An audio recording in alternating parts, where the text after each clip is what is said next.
covered board chairs. So I think the supervisors could still give up our seats. Unless there's enough room, and let's say there's one, there's still people coming in now.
Enjoying his retirement?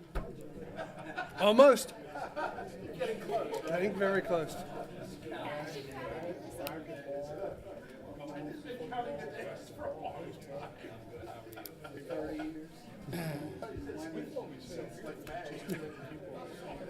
Okay. Yeah, that's absolutely. The darker, the better.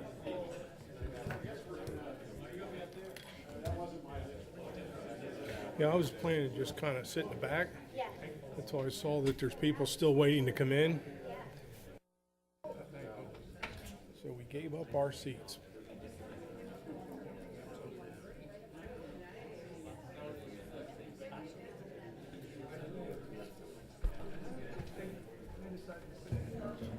In the dark is good. I was just going to be kind of freezing in the back was my plan. That was my plan. I didn't. Yeah. We'll get started right now. Okay. Hey. Good evening, ladies and gentlemen. Welcome to Lower Paxton Township and to a stormwater public meeting. My name is George Wolf. I'm Lower Paxton Township's manager, and I will start this evening, but I will only be a brief few minutes. So why are we here this evening? We're here to provide you with information on our stormwater process and where it is going, and probably leading to a stormwater fee. And we're also here to present you that information and then obtain your input. Now, as we move forward this evening, I'd like to remind everybody this meeting is televised. So when you provide input, please come to the podium, state your name and address so that everybody at home knows who you are and can see your face. We also have a sign-in sheet. We would appreciate everybody signing in so that when there, sign sheets over here in the corner, when there's additional information that is produced, and if you are signed up, we'll make sure that we can get it to you properly. With me this evening, although tonight this isn't a supervisor's meeting at all, this is a public meeting, in short, informational and your input. But also with me this evening are members of the Board of Supervisors, Chairman Loman Henry, Robin Lindsay, Norm Zumas, and Chris Judd. I'll introduce everybody else as we move forward. Lower Paxton Township and our current status in stormwater and stormwater management. There is federal and state regulations that are rapidly increasing stormwater management costs in our community. In 2019, our draft stormwater budget right now is at approximately $4.7 million. If you would go back 6-7 years ago, that amount would be roughly $250,000. To meet the costs of federal and state mandates, a stormwater fee, which is in accordance with recently adopted legislation in Pennsylvania, has been proposed, and it would be added to the sanitary sewer bill. Now, tonight you are going to hear us talk about certain things. These things have been reduced to acronyms by people in the industry. You'll hear us talk about an NPDES permit, National Pollutant Discharge and Elimination System permit. The important thing is Lower Paxton Township has to have one. You'll hear us talk about MS4. That is a municipal separate storm sewer system. Lower Paxton Township is one of those, and as a result, we are regulated, and those regulations require an NPDES permit. You'll hear us talk about a PRP, which is a pollutant reduction plan. Lower Paxton Township actually has submitted 2 pollutant reduction plans, and I will show you those in a second. And then we'll talk about a TMDL, total maximum daily load. That's a specific restriction in a specific area. Now, you may think that we may have made up these acronyms, but quite honestly, people do use these terms on, unfortunately, a frequent basis. And I was able real quickly on an internet search to find a paragraph that had all of them in there. PRPs are a new requirement for 2018 NPDES permits. PRPs, pollutant reduction plans, show how a municipality will reduce pollutant loads going into a waterway. NEMS4, which is Lower Paxton Township.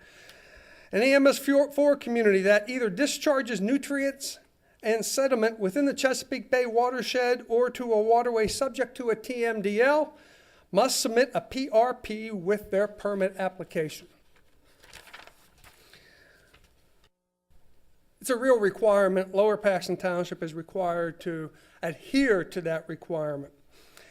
Our stormwater management program is implementing our MS4 program. I'll show you the basic components of that at the end of this, in accordance with an expired NPDES permit. We have applied for a new NPDES permit. That application was submitted to DEP in September of last year. It hasn't been approved yet, and I'm not sure anybody's permit locally has been approved. The permits are for a 5-year period of time, and not from the time that they are issued.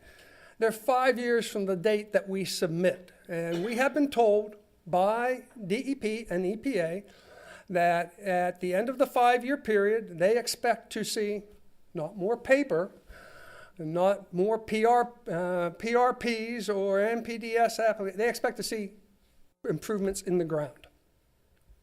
The township has prepared and submitted a Chesapeake Bay pollutant reduction plan, and the township has submitted a Paxton Creek, which is an impaired waterway for sediment because of a TMDL, a total maximum daily load. We've submitted a pollutant reduction plan for Paxton Creek. We have done so in cooperation with Susquehanna Township and Capital Region Water, which are basically the 3 municipalities through which Paxton Creek runs. Now, per mandates, the Chesapeake Bay pollutant reduction plan submitted by Lower Paxton Township provides for the reduction of sediment by 10% in the Chesapeake Bay by the township over a 5-year period. And that 5-year period began September of last year.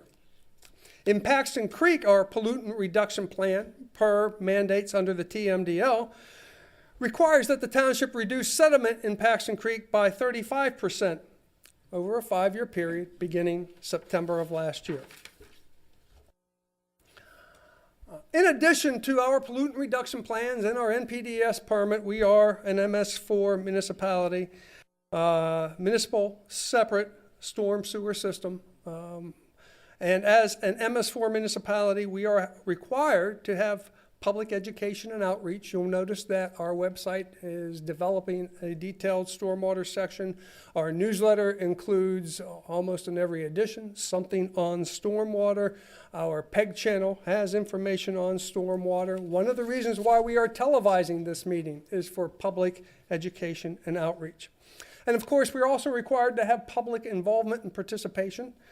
Certainly, we appreciate you being here tonight, and we are televising this meeting to encourage further public involvement and outreach. As an MS4 municipality, we also have to do illicit discharge detection. We have to look for pollutants in our waterways. We have to do construction site runoff control, and we have to do post-construction runoff control and management. In other words, it's not good enough for a developer to construct the facilities. Those facilities now have to be maintained. And unfortunately, in Lower Paxton Township, many of the stormwater management construction facilities that were installed prior to us entering into this type of a program have not been maintained. And then finally, as a municipality, we have to have good housekeeping and pollution prevention on our own facilities. And we have done so in large part through the way we treat our public works and sanitary sewer departments and their equipment. Now, before I talk about and introduce the people helping us get to this point, I would like to Leanne. With me here tonight is Leanne Urban, the township's communications manager, and Randy Allen, the township stormwater management technician. I would like to let people know that on our website, we have, of course, these meetings have been advertised, and we have a stormwater fee site. Leanne, if you'd click, and detailed information, much of which you will hear tonight and see again, but we will be developing, adding to, and expanding this site as we move forward. Information will be provided to the community, and we hope it is valuable to you and that you will use it. That's all I have to say for this evening. The people who have put together our financial program to get us to this point are from Raftellus Financial Consultants, Keith Redling, who is a civil engineer and executive vice president for Raftellus, as well as Jen Fitz, project manager, are both with us tonight, and Keith will take over from this point. Thank you. Thanks, Mr. Wolf. And does this control slides for me? Okay. Nope. I guess I'll have you do it. Or show me how to do it. Okay. Can everybody hear me okay? My name is Keith Redling. I'm with Raftellus Financial Consultants. Let me start by saying I know some people would rather stand. There are 3 empty chairs I can see. If anybody would be happier sitting, actually there are 4 now.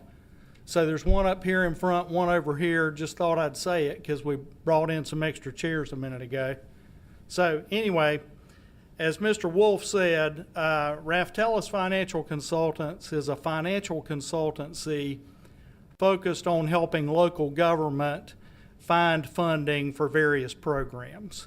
And Jennifer Fitz, who's sitting here, and I have been working with the township for a while as the township grapples with the issues that George pointed out, which are kind of foundationally stormwater management or drainage related cost is going from maybe $250,000 a year 8 years ago to over $4 million next year, and we think over $3.5 million every year for at least the next 5. So the cost is a lot higher than it used to be, and we were asked to help ponder some choices on that. So this bar chart kind of shows in 2010 about $300,000 spent. By next year, large additional increases in cost on leaf collection, street sweeping, and public works. And you might say, well, street sweeping and leaf collection, what's that got to do with drainage? Well, with the permits that the township has now for stormwater runoff, keeping the dirt in the street and the leaves out of the drainage system is a part of the requirement they have to meet. So although it might always have been good government service, it's now tied to being in compliance with laws, and the laws are federal laws. So we have a cost estimate for 2019 north of 3.5, and it's actually going to be higher than that because of some debt the township has. But 1.5 million just for storm sewer drainage maintenance itself, and a lot of cost to deal with the things that Mr. Wolf pointed out on the Paxton Creek sediment total maximum daily load. And I know he said it twice already, but what the law says about that is the township has to keep sediment out of that creek by some means, and there's a requirement on how much to keep out. It's 35%. That's pretty hard to do. It's a large scale thing. So some of the same acronyms you saw: sediment reduction 10% township wide, 35% within the Paxton Creek watershed. The joint pollution reduction plan, that was the PRP he mentioned, is in concert with Susquehanna Township and others for stream bank stabilization, because one of the main ways that sediment gets in the creek is the banks of the creek itself are scoured by high velocity flow, and it pulls dirt into the creek. These are federal requirements, and you can tell from my accent I'm not from down the road. I'm from North Carolina, and I didn't get hired for my handsomeness.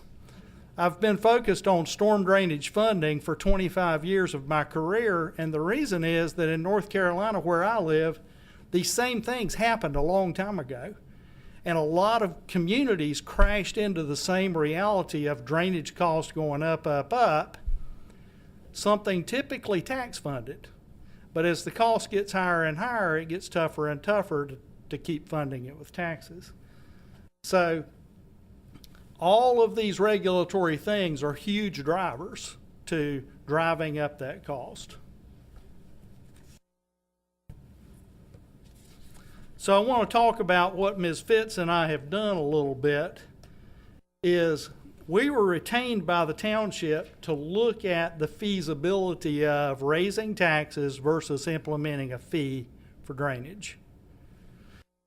And the basic situation was, hey, our costs were here, they're going to be way up here. What are all the ways that we might imagine to pay for that? And all of the ways are two ways. There aren't a lot of ways. One is just keep doing what you're doing, which is tax funding. And we know how that works. Most folks in this room pay taxes. It's based on property value. And periodically there's a revaluation. There might be a tax rate change. You calculate how much money you need. You calculate the tax value of everything in the township. What's the tax rate we need to generate the money we need?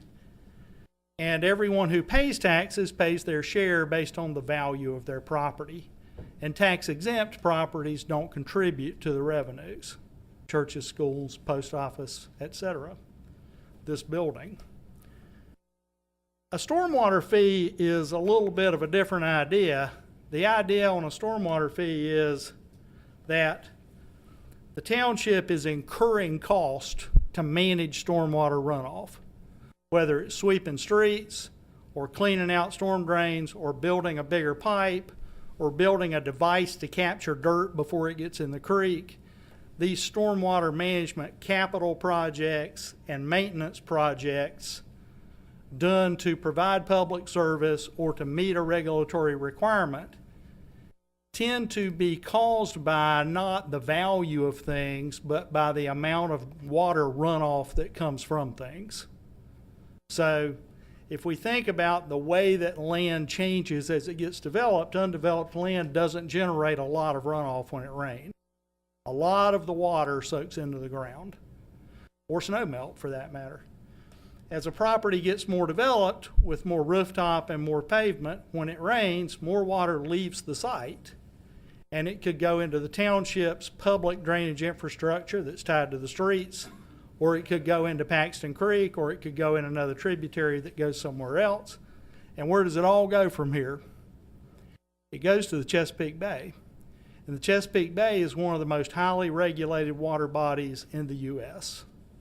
And so a lot of these regulations that we talk about have really propagated from federal level standards that are about Chesapeake Bay or what's called waters of the state. So whereas tax funding says you're going to pay a share of this based on the tax value of your thing, stormwater fees say you're going to pay a share of this based on how much runoff comes off of your property. But it's not easy to measure the runoff coming off of a property like you could measure the amount of electricity somebody uses with a meter, or measure how much water they use with a water meter. So stormwater fees tend to be based on impervious surface area. And impervious surface area means hard surface area. It means rooftop, sidewalk, asphalt, concrete, human-built surfaces that prevent water from percolating into the ground. And so the concept of stormwater fees, and there are several thousand communities in the U.S. that now have stormwater fees, including some areas pretty near here, is if you have more hard surface area, you would pay more. And if you have less hard surface area, you'd pay less. And the idea is the amount of hard surface area you have correlates to the amount of runoff you create, which correlates to the cost the township incurs to do these drainage things. And the other way a stormwater fee differs from a tax is that a stormwater fee would apply to tax-exempt properties, because the basis for the charge would no longer be your tax value, it would be your hard surface area. So we did a feasibility study last year to look at these two choices, and also look at about how much money do we think the township needs for the next 5 years, which we think is about $3.8 million a year, with actually a little bigger number than that next year. How much would you have to jack up taxes to get that increasing amount, and how much would you have to do the fee for to get the increasing amount, and what are the pros and cons? So that's what we did. And we presented our findings, and the Board of Supervisors voted in April 2018, that's April of this year, said, we think the fee makes more sense than a big tax increase.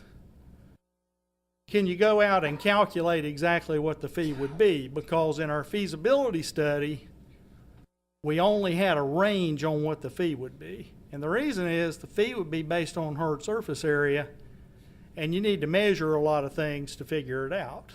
And we didn't want to spend the money measuring things in a feasibility study. So the board voted in April, said, figure out all the details.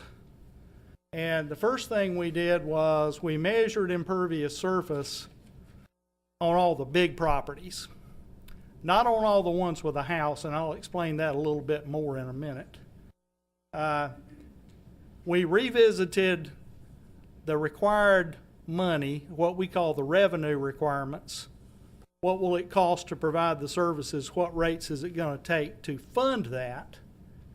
And did our rate calculation, had some policy discussions 2 months ago, or one actually. And then in September, we had some outreach meetings with some of the people who would be the largest ratepayers, people who own large commercial properties in the township, and also tax exempts, school, and kind of went over and explained it in a meeting very similar to this meeting. And there's also one tomorrow night like this meeting, to try to get the word out and hear what everybody has to say. So where we are right now is board voted, asked us to move forward, measure things, policy, outreach, we're right there. For the township to implement a drainage fee or a stormwater fee, the sewer authority would adopt the budget and rates. It will be run by the sewer authority, which is the way that the Commonwealth directs that it would be done in a township. So the authority would adopt a final budget and final rates, and we have recommended rates now, which I'm going to tell y'all in a minute. And then the plan would be, if it goes in that direction and following those steps, that in July of 2019, on your sewer bill would be a new line item for stormwater also. So that's the timeline. All right. I said we measured the hard surface area on all of the big properties. Every property here that's where you see yellow are all of the parcels that have development on them that are not a single family home on a lot, or a duplex or a triplex or a quadruplex or a townhome. Those are excluded from this. Except you'll see a little yellow spot here and there out there because we did measure a few hundred of the residentials to do some statistical analysis. So you can see a lot of the commercial development like you would expect along the major corridors, large areas of pavement and rooftop. And under a stormwater fee, those large parcels with a large amount of pavement and rooftop would be charged a relatively high amount of money. And I'll give you some examples on that too. But you should recognize under tax funding, they would also. They are high value and high hard surface area things, and they're going to bear a significant cost under any funding scenario that I've ever seen. So go back if you can. I should have said one more thing. There are 15,000 parcels in this township with a house on them. 15,000. And there's another 2,500 that have non-residential development on them. Those 2,500, we've measured all the hard surface area on all of them. Okay. So we also went through a series of policy choices, and one was on residential rates, another was on credit program, and another on rate structure. And essentially what we decided was for single family homes, duplex, triplex, quadruplex, and townhome, a simplified rate structure made sense. And this is common in most jurisdictions that have a drainage fee or a stormwater fee like this. The idea is, I said, rates would be based on hard surface area, but they're not typically billed at the per square foot level. They're billed at a larger unit than that. One reason is it's actually a little bit more fair, and another is it holds the township's costs down on keeping track of the things that are being charged for. So it actually holds the rates lower by doing that. And the rate structure that we chose was an impervious area rate structure. I mentioned that already. Those are probably 80% of the 2,500 stormwater fees in the country are based on just that one thing, impervious area. So the outreach that we had last month, I told you, we talked to some of the big commercial customers. We talked to the school system. We met with folks who manage or own apartment complexes and hotels, nonprofits. We had a few religious leaders come in who were affiliated with churches. And we also had some developers come in and gave them a chance to look at it and give us some feedback. So now this. All right, so let's go to the rates. What we are proposing is that a single family property that is a lot with a house on it, a duplex on it, a triplex on it, a quadruplex on it, or a townhome on it will be charged $32 a quarter for storm drainage. And every other property in the township will be charged based on how much measured hard surface area was on their lot as compared to a typical residential lot. And a typical residential lot in the township has 3,400 square feet of hard surface area on it. 3,400. That's not the lot size, and that's not the square footage of the house. That is all of the hard surface area on the lot. And we measured how many? 400 to come up with this statistic. That's the roof print of the house, any kind of outbuilding, patio, driveway, walkways, all of the hard surface areas on the lot, measured and added up, we find that the typical lot has 3,400 square feet of hard surface area on it. Now, not every one has 3,400 on it for darn sure. I get that. About 60% of them fall between 2,500 and 4,300 square feet of hard surface area. So every one is a little bit different. But our proposed rate structure is that those residential properties would be billed a flat rate, $32 a quarter.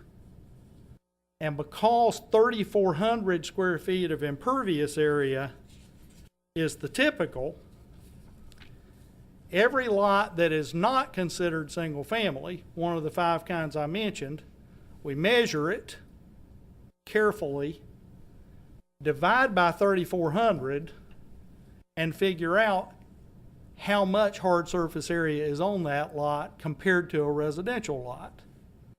So let's jump to a few examples. These are 3, go back one. These are 3 different residential lots. The houses are not identical. They'd all be charged $32 a quarter under the proposed rates.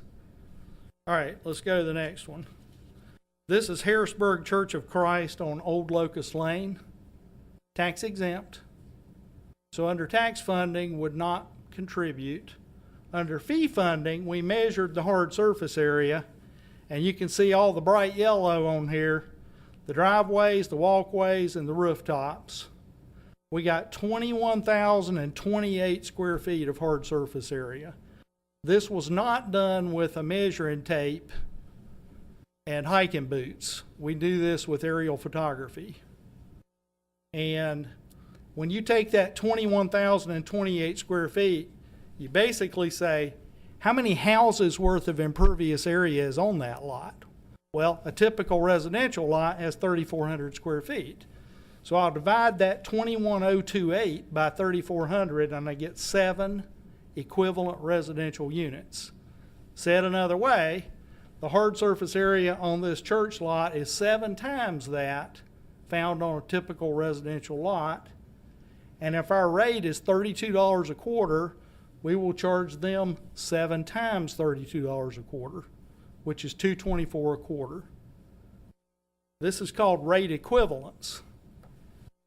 So another example, just the middle lot here. See the one with the bright yellow where we measured the roof and we measured the parking lot, and you can see we left out the landscaped areas with the bushes. That's the Dunkin' Donuts on Lingelstown Road. 29,910 square feet of impervious area. How many houses worth of impervious area is that? 9. 9 times 32 a quarter is 288 a quarter. That would be the bill. This is an apartment complex. They would not be flat rated. Trying to charge them 1 ERU for each unit is usually an overcharge. It's a lot more dense than residential development.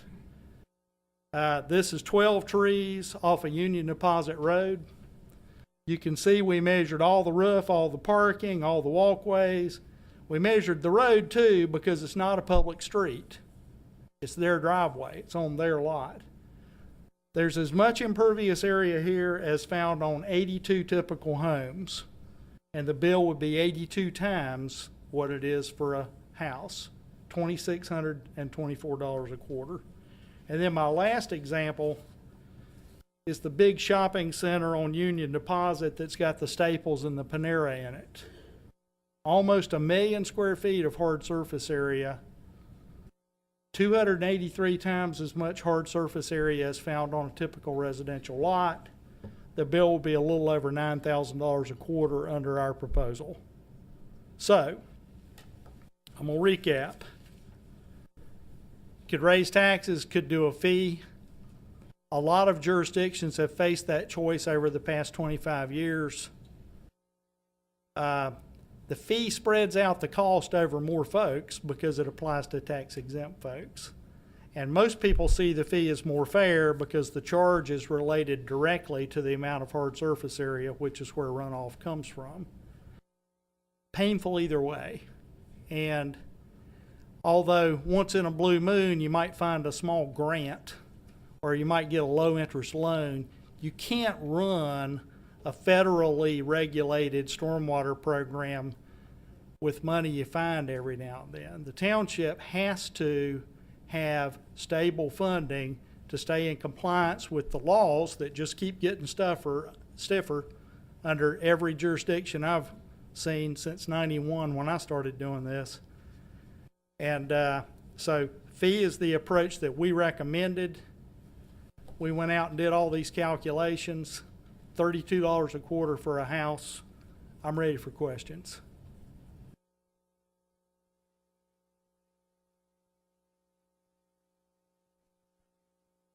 Yes, sir.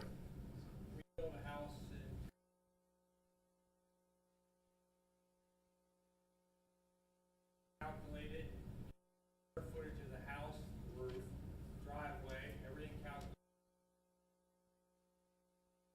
$1,000 to put that in on the price of the house. We're still gonna have to pay this price, and yet we still can't get a swimming pool or a patio out back because our space doesn't. Understood. Let me ask a quick question. Should I restate the questions or folks come up here? Or, okay, I'm going to restate. Everybody might have heard you, but what this fellow said was he built a house in 2014 and they built things on their lot to manage the runoff. Is that right? Correct. Spent $4,000 doing it. My proposal is to charge you $32 a quarter despite that. That's correct. And you're still regulated. Yeah, I understand, and I also understand how contentious that particular issue is. So here's the basis for our recommendation. Well, first off, everybody should say what you think. It's not like I think you're not going to, but the whole purpose of the meeting is to hear what people think. I don't expect people to agree with what I recommended all the time. But here's the reason that I recommended not giving a discount for that. The township's need for money is unaffected by the fact that you did that in 2014. Their need for money in 2019 is despite the fact that you did that. And so that's number one. The township still needs an average of $3.8 million a year every year for the next 5, and more than $4 million next year. And if we did give a break for things like that, the rates would do what?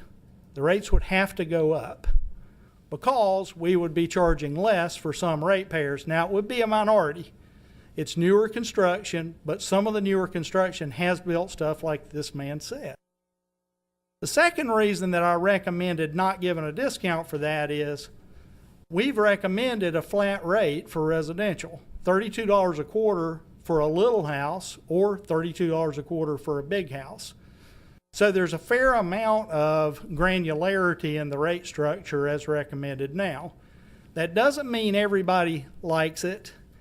And one of the pieces of feedback that we got from some of the big commercial places, newer construction commercial also has built things like this in some cases.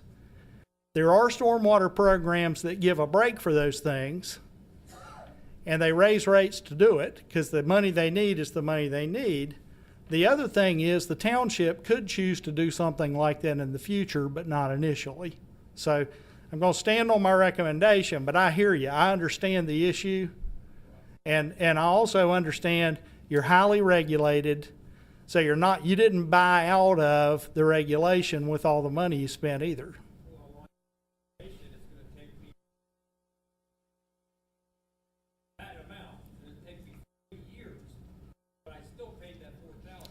I get that too, and trust me, I've done this a lot of times, and no matter what we do on that, there's going to be some unhappiness.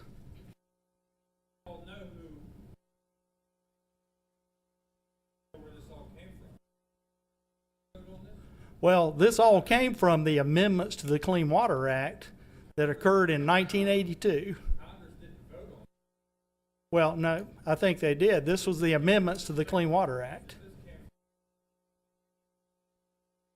No. sorry, this was in place 25 years before Obama was president.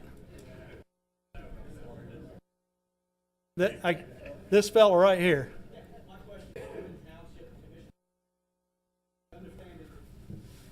We're gonna pay this one way or the other way, pay the tax, but it sounds like your budget's going to increase because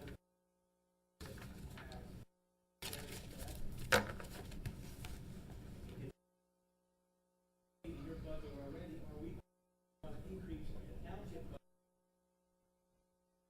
Additional tax to make.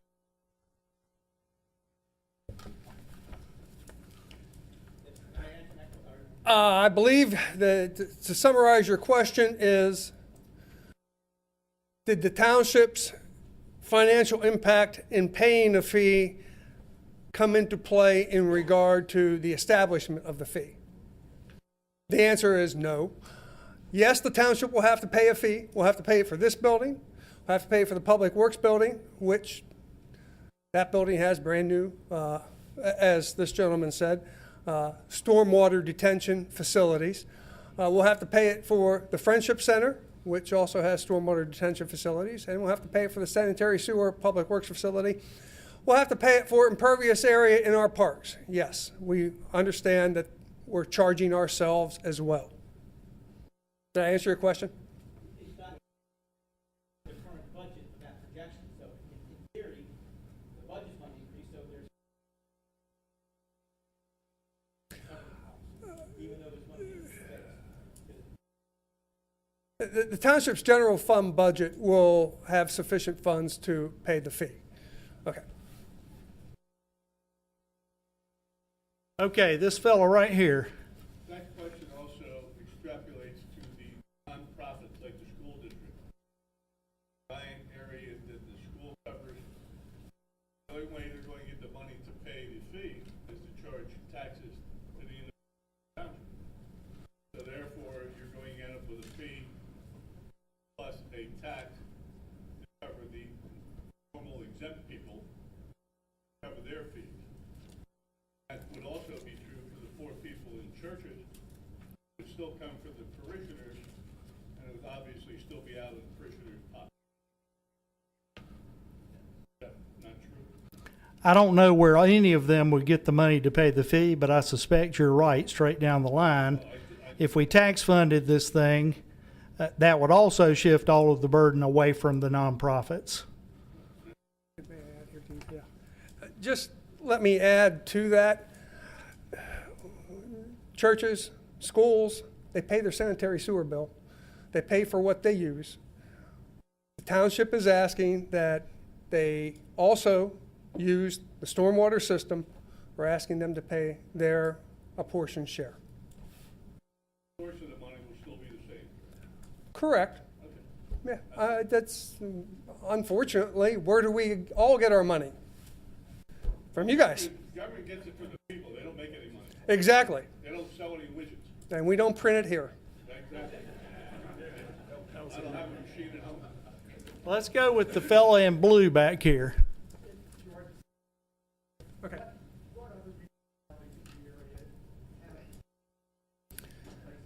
Hampton Township has a fee. It's had its fee in place for at least 3 years. It is the most mature fee that I'm aware of. They've also had problems in that they've assessed. I'm talking to everybody here as a citizen, me being a citizen. They've assessed all their impervious area, including the Navy Depot, and the Navy Depot has refused to pay the fee. So,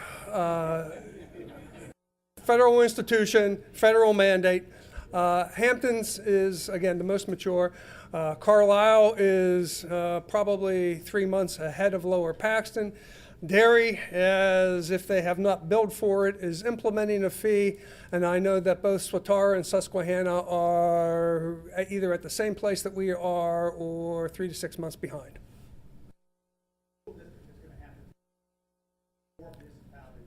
Correct. And I left out CRW, Capital Region Water will also be establishing a fee as well. And I'll just add, if you go a little further away, some places that have had drainage fees for a long time in the Commonwealth, Meadville up near Erie and Mount Lebanon, suburban Pittsburgh, have both had storm drainage fees for 8 to 10 years each. The fella in red is next, or maroon is next over here. Yeah, I'm just, my name's Dave Shepherd. I'm here representing the builders in the area, and I guess I'm reflecting that I hear no residential tax credits. I echo the same argument you made. Right now, the developers are complying with regulations that require zero runoff from their property. Have to then maintain that infrastructure that they not adding to the problem. I think there needs to be some reconsideration of some residential credits, especially where you have the most recent requirements being met, and you have a homeowners association. Not only will those taxpayers have to pay those have paid the increased costs for the new infrastructure, but then they'll have to pay the cost to maintain their infrastructure, plus the fee that you're going to be charged. I just think there needs to be some reconsideration. Comments on house. Okay, thank you very much. I'm going to consider that as you say, an additional commentary about the credits issue, but not a question. Do you mind repeating it? Yeah, I'm really sorry. I should have repeated that. So, Mr. Shepherd represents the home builders. He echoes the first fellow's comment that construction where devices have been built to catch water and keep it from discharging, there ought to be a way that they are charged less. They have invested to do that, and it would not be fair if they don't get a discount. I'm going to go with the fella standing up in the back next. Yes, I live in a townhouse community, and you have 50-something homes around you, and you're at the bottom of the hill with a 24-inch pipe that goes through your property. And you have a failing manhole with a pipe out the back of the place, and then you find out it was never disclosed to you as an issue, either you put it in or a builder put it in years ago and the person buys the property. Now you got a situation where you got a failing system. Now you can either spend, it costs $30,000 or $40,000, $50,000, you can get a contractor in there. Question to you is, MS4 fee. That homeowner, you're gonna still charge them, but everybody's water coming down to your house, and after it leaves the inlet, they say private insurance, and you never even bought it, you never even know you had it. And now I'm gonna have to pay a problem that nobody else cares about. Isn't it true part of the MS4 is to help maintain and keep these systems? Well, the MS4, well, let me repeat the question. So this fellow says there's specific drainage problems associated with his property that are, I suppose I would say, coming from upstream runoff, and he's got a pretty good sized pipe running through his land, if I understand it correctly, that he's been told is his pipe, his problem. To make it work right might cost $40,000 or $50,000.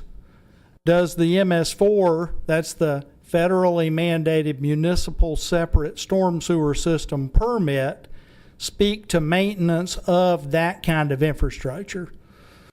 Not directly. That permit says that the township needs to do 6 things. And I probably can't remember all 6, but I'll give it a stab. Those 6 things are good housekeeping, which is the township keeping track of pollution runoff from township activities like salt storage or vehicle maintenance facilities. There's a requirement in there for post-construction runoff controls, which is permanent runoff control devices. This pipe doesn't fall quite into that category. There are requirements in there for public information and public outreach. That's 4. The 5th requirement is for construction site runoff to try to keep sediment out of receiving streams, which relates really directly here to the Paxton Creek requirements for sediment control.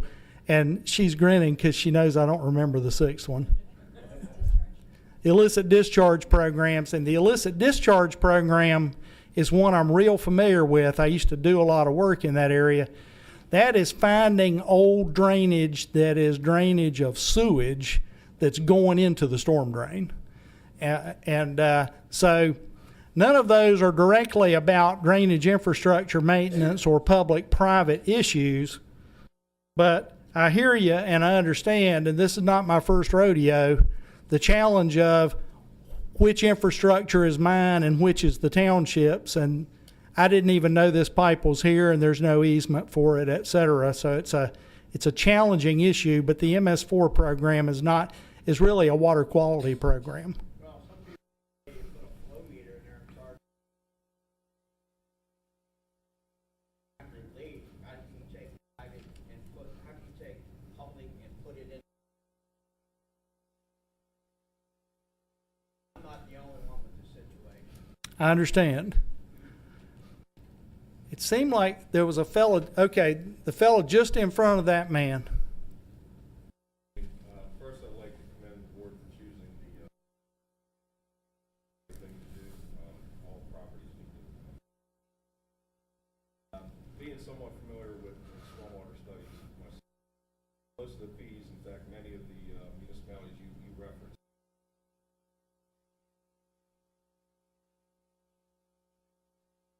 quarter, here we're talking about. In your experience, how does this $32 per quarter match up with other something like that?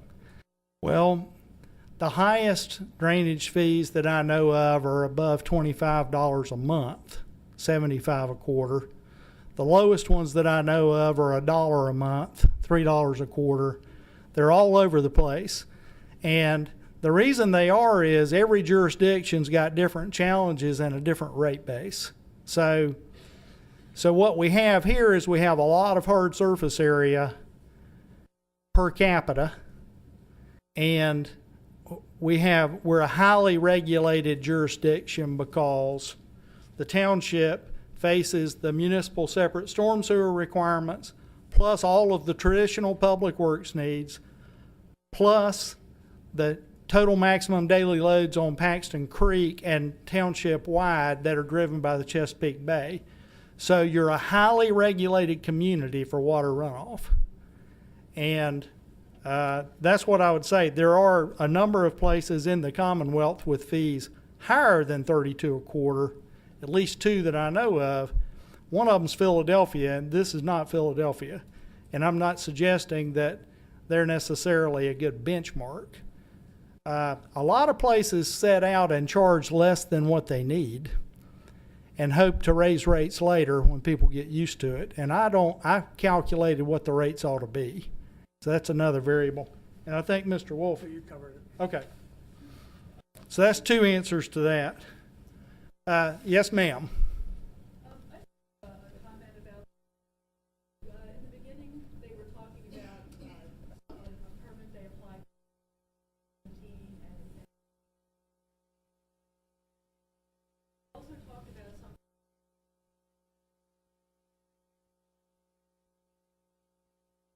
South Carolina undertook this a long time ago, and now we're finding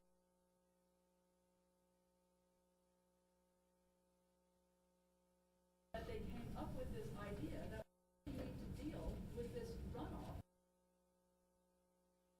If we knew this in 1980 and we started working on it in 1982, we wouldn't be sitting here today worrying about these fees. Because we kind of need it. And that's just my comment. You know, we got a sewer bill, months ago or whatever, with this.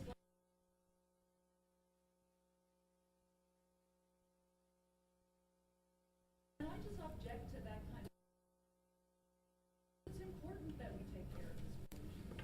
And if we've done it right in the first. That's just my comment. Okay. I know you didn't ask a question, but I do want to make a clarifying remark. I said 82 and I should have said 87. It was the amendments to the Clean Water Act of 1987 that reclassified urban stormwater runoff of storm drainage in urban areas as a pollution source, point source pollution source. But the regulations that required the township to start spending money didn't come with that. What came with that was a gradual evolving regulatory framework. And so I can't disagree that everybody should start as soon as they can and do everything they can, but it wasn't like the township could have done all of these things in '87 because the regulatory fabric wasn't woven yet. The enabling legislation was in place. And what happened was different states and different EPA regions responded at different paces. And so I was in North Carolina, and in North Carolina in 1991, big cities began to have to comply with MS4 rules. So 4 years after the amendments, the enabling legislation in place, the regulatory fabric woven, and in 91, big cities over 250,000 began in the southeast in EPA Region 4 to be required to comply with these rules. And these rules came out here much later under the same enabling legislation.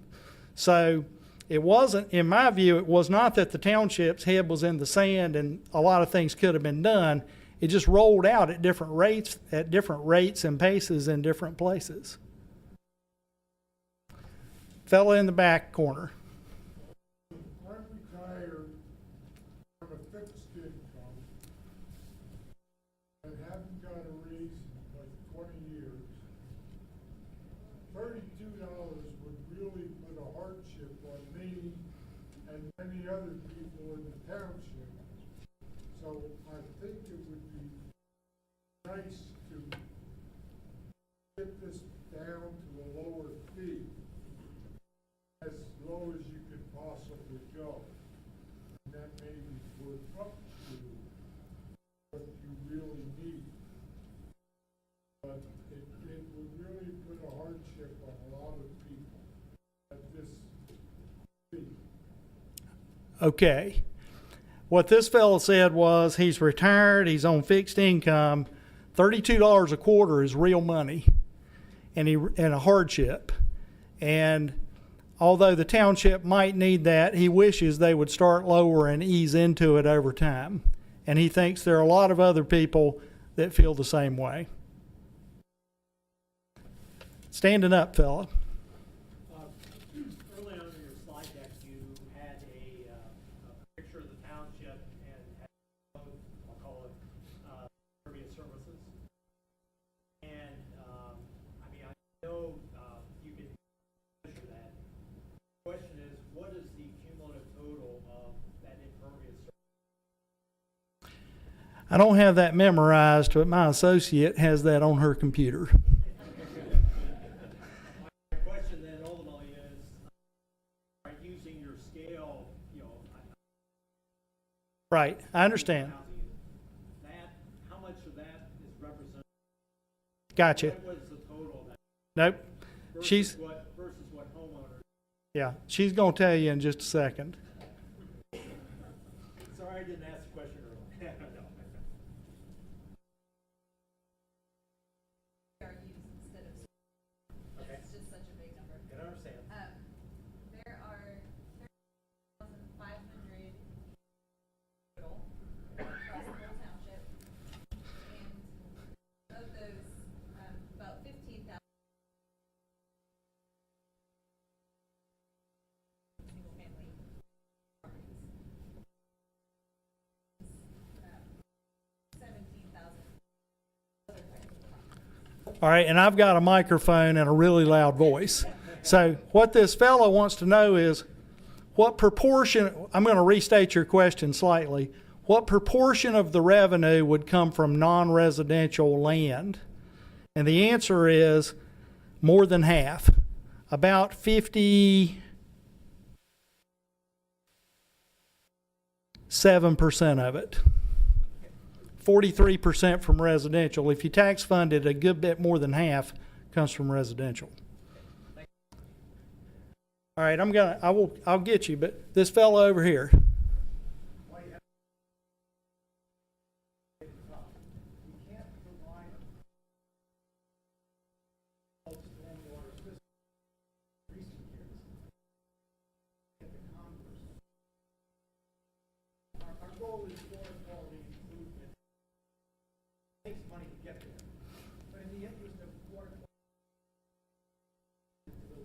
older residential properties that don't have any kind of facility. Incentivize them to do something. Topics that you had up there earlier, for your example, I believe is in that category. Or in kind of water control. Park Mall, which is bigger.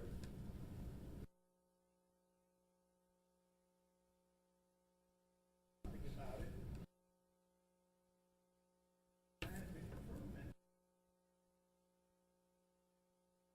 Okay, so what?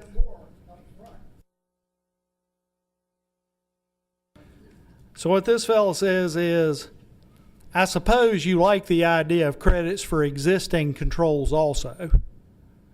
But what he said was, why wouldn't you offer incentives for people that would basically retrofit their land to put in a device that would catch stormwater and hold it back? So that's the comment, not really a question, just advice. Am I capturing what you said accurately? On the large ones like the mall? Okay.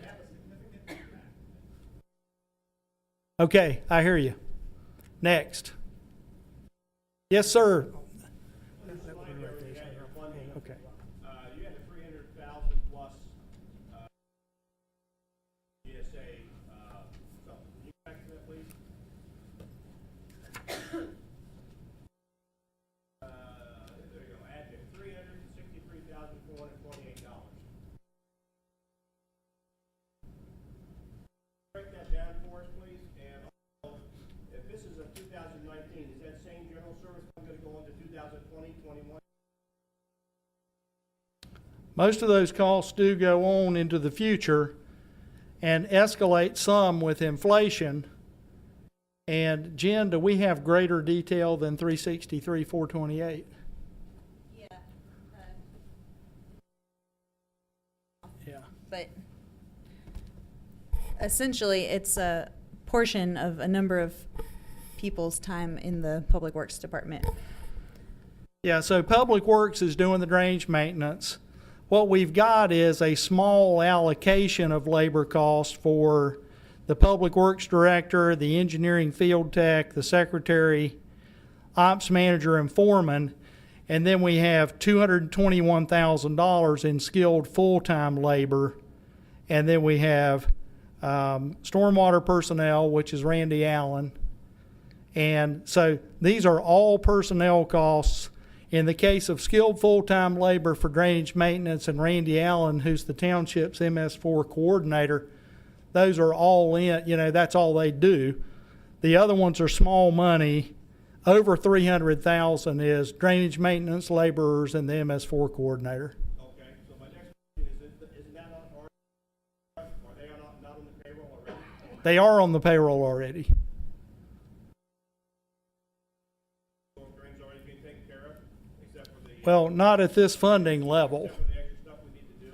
That's right. So some existing costs are already being incurred. This, as I said, the township spent about $300,000 a year 8 years ago. That's gone up. We expect it to be 3.8 or so for the next 5 years. Next year at 4 point something. The rates we've calculated fund that entire effort. They're not just funding the increment, they're all of it. Let me add. Yeah. Ladies and gentlemen, please remember, we're not talking about where we were a few years ago. We're talking about where we need to be in the next 4 years, from our submission of an NTDS permit last year in September, as well as our pollution reduction plans for the Chesapeake Bay and Paxton Creek. We are legally mandated to have a 35% reduction in sediment in Paxton Creek and a 10% reduction township-wide for the Chesapeake Bay.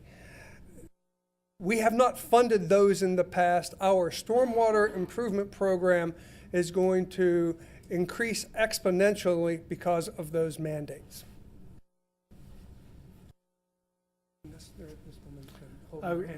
I'm sorry, you have unfortunately sit behind a tall man and I'm short. Lady behind tall man. I'll stand up since I'm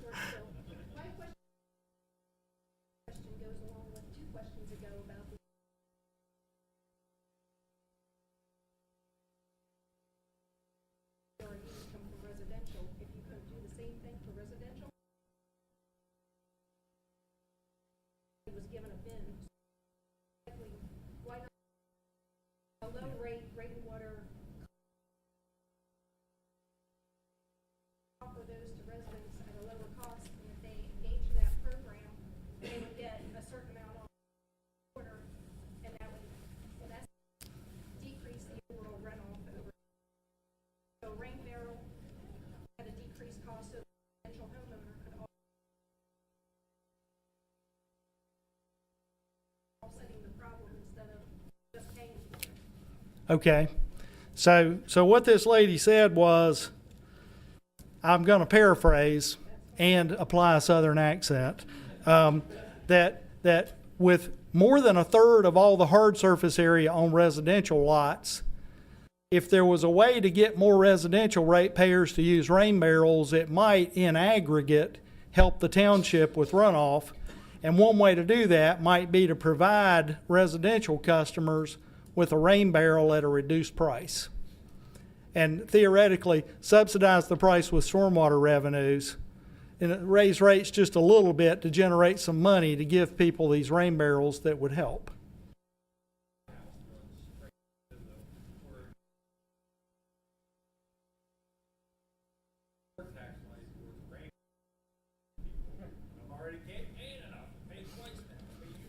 I'm going to go to the fella in the long sleeve green shirt back there. My question is, our services is the best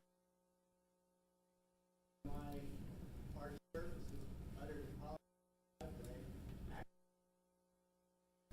My roof, for instance, my yard is grass, it's poured into my ground. My driveway probably does run into the street. Any other sidewalks on my property probably also drains. So I understand what we need to do.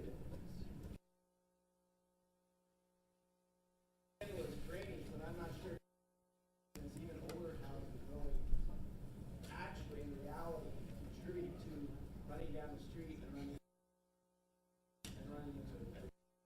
I mean, is that? Well, so let me repeat what this fellow said. He didn't ask a question exactly, but what he said was, a lot of the hard surface area on his lot, he doesn't think contributes water to the township's drainage system. Is that right? And I suppose the unstated part would be, if that's the case, why should I pay? And so I want to, even though he didn't say that part, I want to answer it. Because I think it's a good question. First of all, every property is a little bit different everywhere I work, and I work a lot of places doing this one thing over and over again, which surprises my wife to no end. But I will say there are people who generally are on the top of the hill, so to speak, and they don't have a drainage problem. No matter how much it rains, they don't have a drainage problem. But when it rains hard enough, some of their runoff leaves their property and is handled by the township in some way. And we have people at the bottom of the hill, so to speak, the bottom of the hill, who say, township's not doing anything for me. My drainage goes right into the God-given creek right here that the township does nothing with. And what I would say is, if you're at the top of the hill under certain conditions, the township deals with your runoff. If you're at the bottom of the hill under certain conditions, you're likely protected by the township from somebody else's runoff. The benefits and the demands are not the same for everyone, but the way these fees normally work is that those things are aggregated and the rate structure is the same. It's exactly the same as the fact that if you live near the wastewater treatment plant, you don't pay less for sewage. Even though most of the pipes in the ground are not for you, the people on the top of the hill use the entire sewer system and are not charged extra for it. So there are simplifications that occur in this. It's not perfect. In my view, it's a lot more fair than a tax bump where the only variable is what's the value of your property. But I'll acknowledge a lack of perfection in the rate structure. Did you have a question? Okay. Lady in pink. Yes. I'm a resident here. I was curious, the adjacent municipalities, they're going to be, if there's been any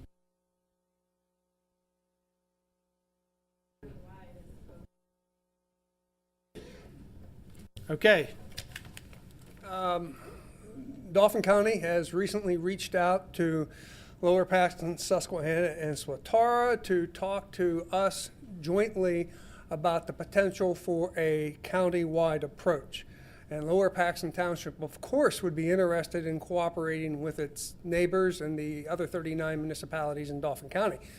We're already doing that with Susquehanna and Harrisburg, CRW, on our own.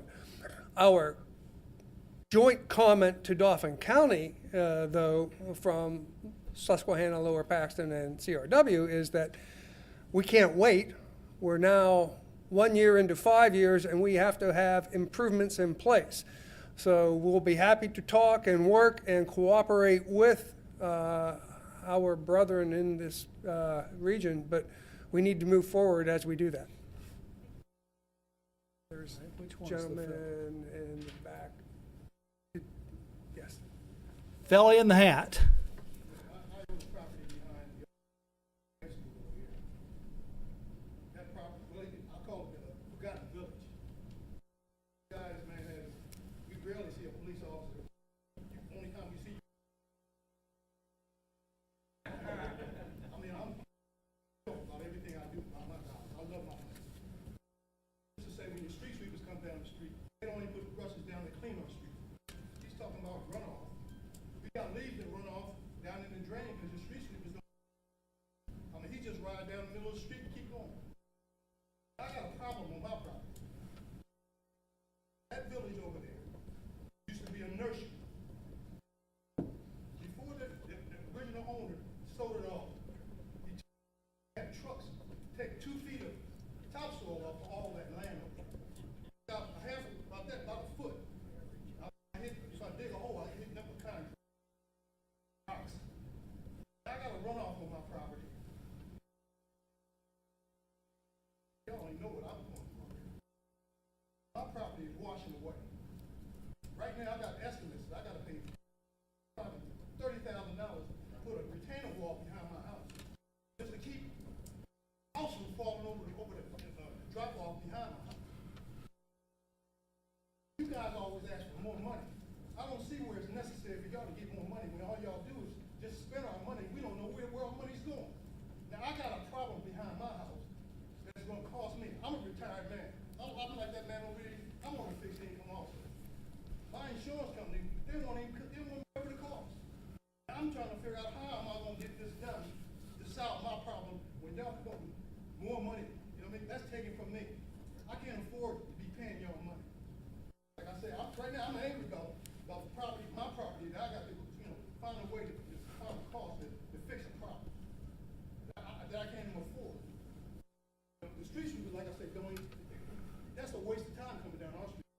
You guys don't even send police back there. We got people running up and down our street, doing 40, 50 miles an hour. That's the old neighborhood back there.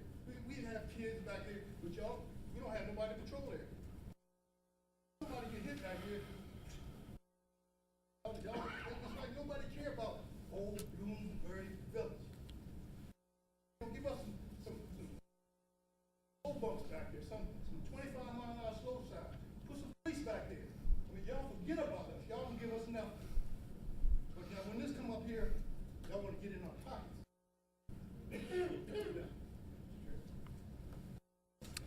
Thank you.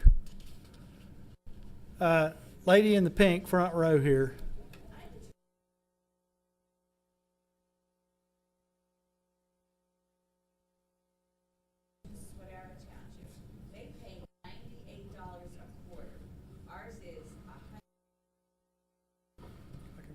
Yep. So how does that deter? The answer to this isn't going to make you any happier if you've listened to this presentation.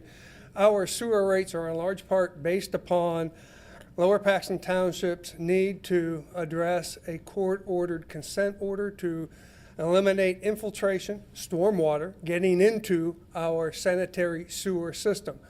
That court order was issued, I'm going to go back to about 1997. It comes with it a settlement agreement with certain developers who sued the township at the time, and the township has been legally obligated to remove stormwater from its sanitary sewer system. You were right, our rates have increased dramatically. I can tell you that because of the efforts over the past 15 years, we have made significant accomplishments. At times when we would have had 250 manhole overflows during a storm, we no longer have any. And our storm sanitary sewer improvement program has been successful. It's projected to extend through to 2033 in Paxton Creek and 2035 in Beaver Creek, and it will have additional costs as we move forward. These are mandates that we have been told we have to address.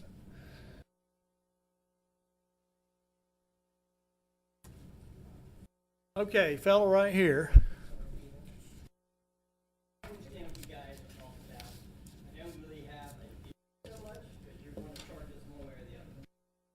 The thing is, you're talking about pricing. Across the street from my house is 60 acres. Rain's heavy, and believe me, this year it's been heavy. The water from that property, whether there's impervious one or not, comes across the street and into my property. There's a little stream running down my property here. And then goes down on the property, onto other people's property. Why can't you guys charge those people a fee because the runoff affects everybody too? That's my question. Okay, so I'll restate it and you tell me if I don't get it right. What this man said was, when it rains hard enough, we're getting runoff from land that doesn't have hard surface on it. And it can still cause a problem. Why wouldn't you charge them something? Well, that's a really good question. There are some stormwater fees that do charge undeveloped land something. They tend to charge a lot less for undeveloped than developed. And we recommended to just charge for impervious areas. So I'm the one who said, let's just charge for impervious area. And the reason I made that choice was that it's the simplest possible rate structure. And day in and day out, a lot of the costs that the township is dealing with are more about regulatory compliance for the new water quality rules than they are for big flooding. So there are communities where I work, like New Orleans, where big loss of life type flooding is a big deal, and the rate structures that they tend to go with are a little bit different. So I'm not going to try to say that it's not true. If it rains hard enough, water does come off of undeveloped. But the reason I recommended impervious area was because it was simpler, and I thought it made pretty good sense here. And that's just, but I hear you, and your comment is going into the record, and it will be considered. I will come back to you, but let's catch some people that hadn't had 2 shots already. Let's go, lady right here in blue. Wondering whether Lower Paxton responsibility install stormwater drains, no drains, and I have the same problem. Water comes from the properties up on the hill that sit opposite me, down onto my property. It's a stream, flows down through my basement walls. Probably dig up all around the house and replace them. And that's because there's nowhere. Okay, so the question is, in areas where there are drainage problems, should the township be installing drainage infrastructure where there's not any right now? And it's not a question for me. I don't have an answer to that. So what I would say is the township has an obligation for drainage service inside street right-of-way to service the public infrastructure. There's $1.5 million a year allocated for drainage O&M in our budget, and you may want to add something to that. What I can add is that there's no legal requirement that the township install any stormwater system. The township has the ability to do so. All new development is required to have stormwater facilities, including detention.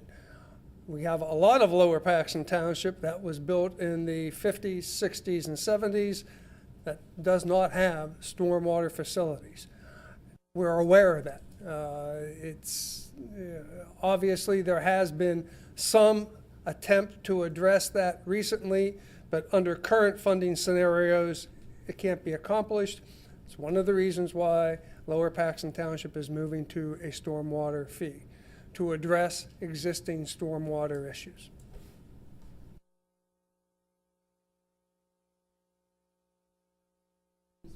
What you outlined? Would be, it can be. We have one budget year produced. It is being used for maintenance of existing facilities and one of the pollution reduction plan projects identified in the Paxton Creek TMDL. That doesn't mean, Dedicated at this point. right, that doesn't, every year there'll be a different budget. If you look at the township sanitary sewer budget, we've broken Lower Paxton Township up into neighborhoods based upon Paxton Creek, Beaver Creek, and Spring Creek. And right, well, no, but what I'm saying is each one of those neighborhoods we've addressed on a programmed basis. And I would expect that stormwater, once it starts, will be addressed in the same fashion. To remind them. You can bring it to the township manager's attention. Nah. Okay, fella in the hat and the blue dark shirt. I had the same problem. I had to take a video of it before I could even get township engineer to look at it. When the gentleman came out, he had to redo it because the engineer didn't know what he was doing. Yes, it can be done, but you gotta take a picture of it first. What I did. And they did a very good job. New development up, they put a basin for the water, but because I'm lower, 40% of the water came right down my street before they put those surface water drains in. I mean, the water was up to the top of my curves, but I had to take a picture of it. At the time, I had the same problem. Water would come down, form ice. Finally, the township had to come out and clean it out because it was so bad. A question to the township, what about leaves, these people putting them in the street? Why can't they keep them on their property? Is there a way that the police can go around, give them a warning, keep off the street? Okay, well, you've raised two issues. First of all, you've stated that you believe providing the township with a picture of a stormwater concern is a good idea, and it is.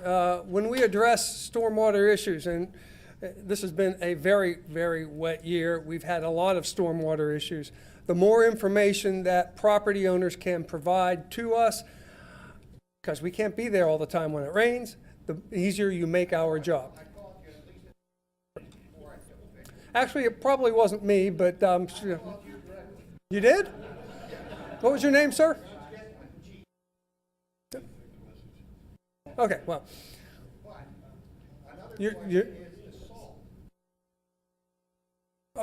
Let me get back to leaves, and then we'll go to salt. Okay. Leaves, Lower Paxton Township has a vacuum leaf collection schedule. The only way we can collect vacuum leaves if they're right to the curb or into the street. We instruct people, there's many places in Lower Paxton Township that don't have curbs. It becomes very difficult to have leaves. I agree with you, it'd be nice if people drew a straight line and did it, but it's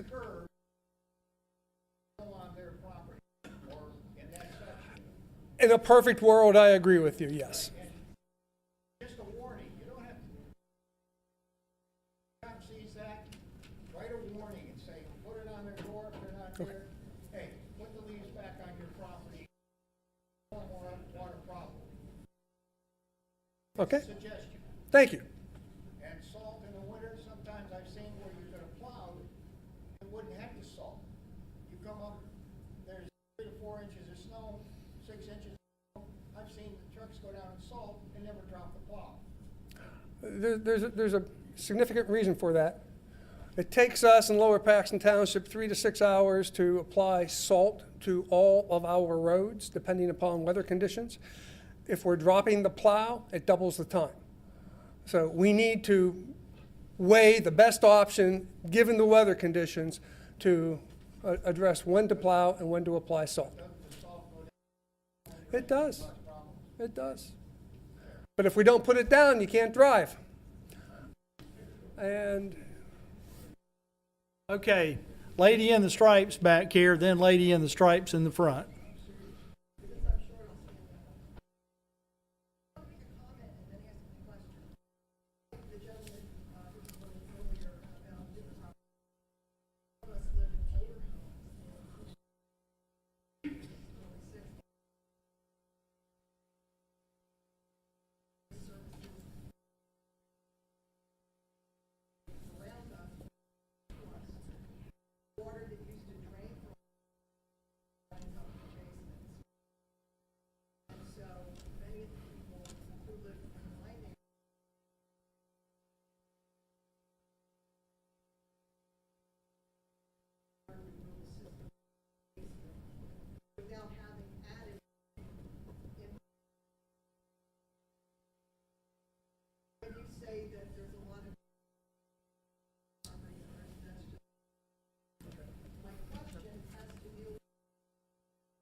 All right. You're up, Mr. Duffy.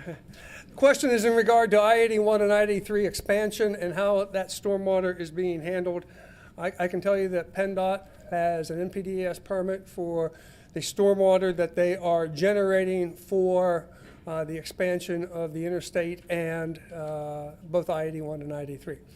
I can't tell you specifically how they will address their stormwater mandates, but they have mandates. PennDOT is every bit as liable to DEP as any other entity, and they will and are required to address stormwater as part of highway expansion. There's the lady right here in front in the stripes. My name is, I live in Darlington. Thank you. The fee is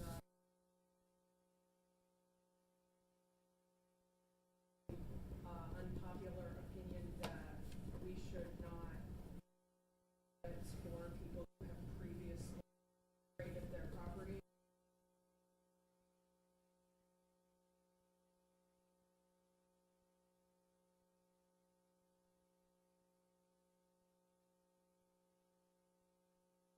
Put system in place to collect ago is not going to be decreased for years. What I understand is here.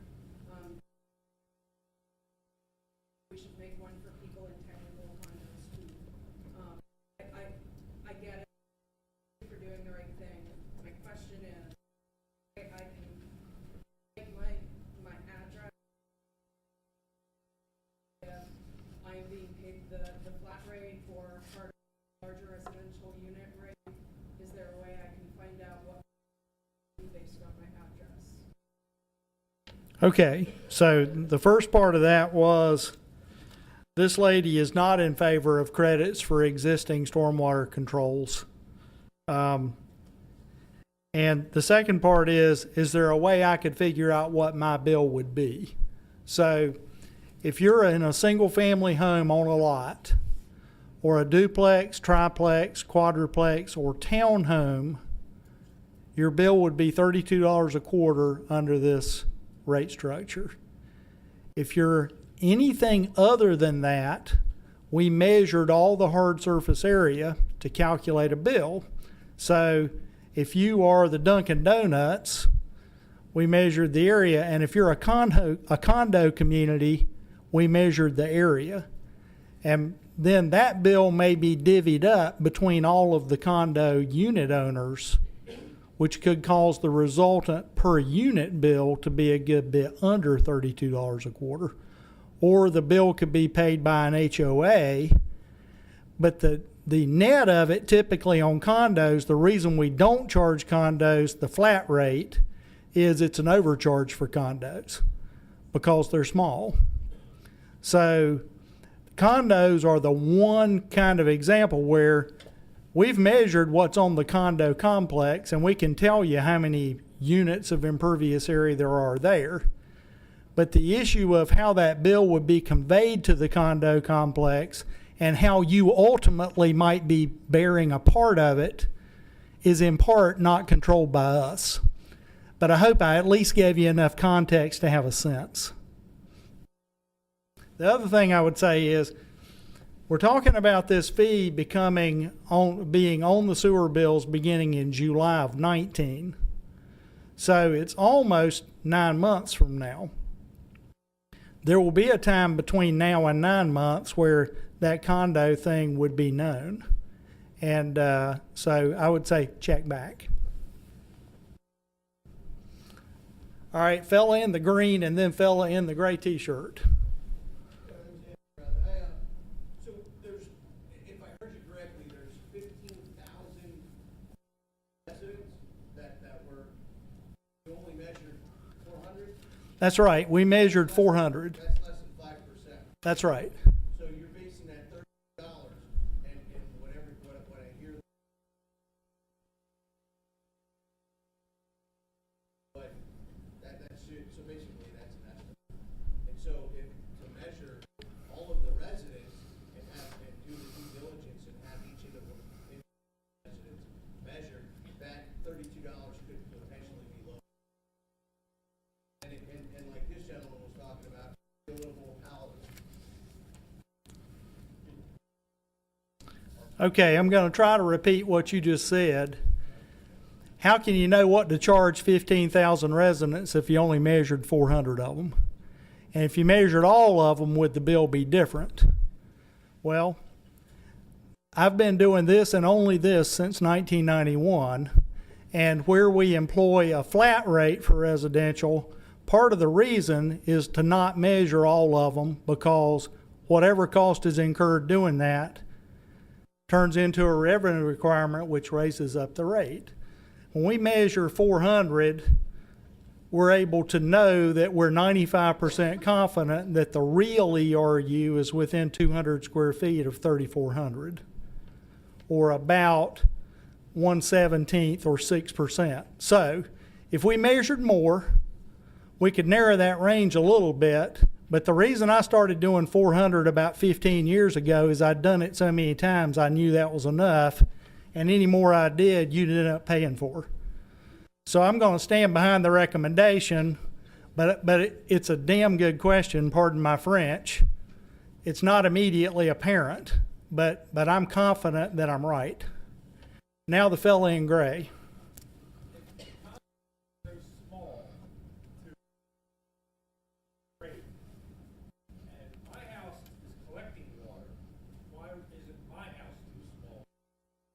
Condos are not too small in aggregate. The reason we don't charge condos one ERU, condos are not one real parcel of land per unit, like townhomes, quads, tris, duplexes, and singles.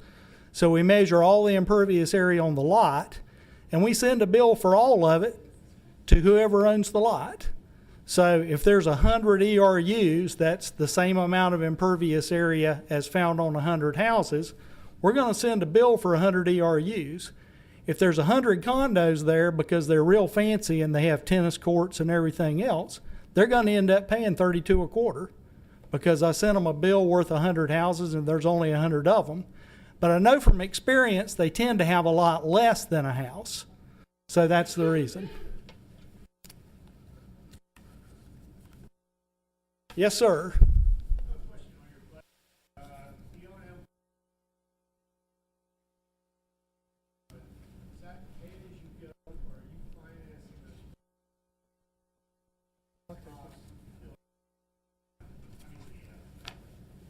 The planning number, the question is, in the budget preparation that was shown here tonight, is there borrowing incurred or is it pay as you go? what you see here tonight are planning numbers prepared by our financial consultant. The actual budget for stormwater is in draft form now. The Board of Supervisors and the authority will be considering that document here shortly. The supervisors tomorrow night in a budget meeting, which begins at 5:30, and the authority in a budget meeting on November 27th. The answer to your question, though, is a borrowing is proposed. Obviously, as Mr. Redling said, billing won't begin until July of 2019, but this will be in operation hopefully 1/1 of 19. So it's going to automatically start in arrears unless there is a revenue anticipation loan. In addition, I would expect that capital projects long-term will be funded by a general obligation bond, much like we do with infiltration and inflow improvements in the sanitary sewer system. See if I understand your represent portion for debt service.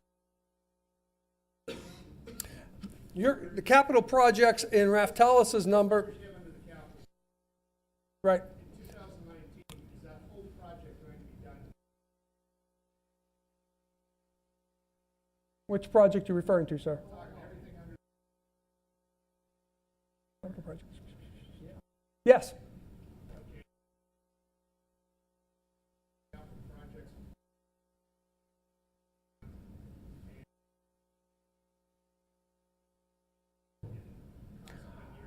Okay, okay, wait. You said yes. The capital projects referenced there are from the Paxton Creek TMDL. They're multi-municipal, and we will have a joint share with CRW and Susquehanna Township on those. Lower Paxton Township's capital projects, which would include, are over and above that, and they will be in the ground in 2020.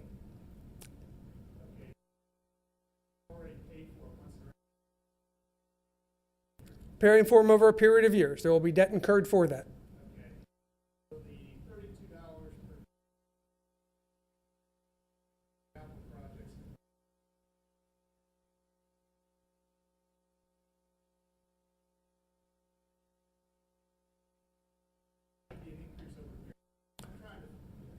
$32 per quarter. The question is, how long will we stay at $32 per quarter? Yes. It's planned to be 5 years. It's expected to be 5 years. I can't, who knows at that point in time. I can expect that stormwater improvements will continue into the future and potentially increase. So could the fee increase? Yes.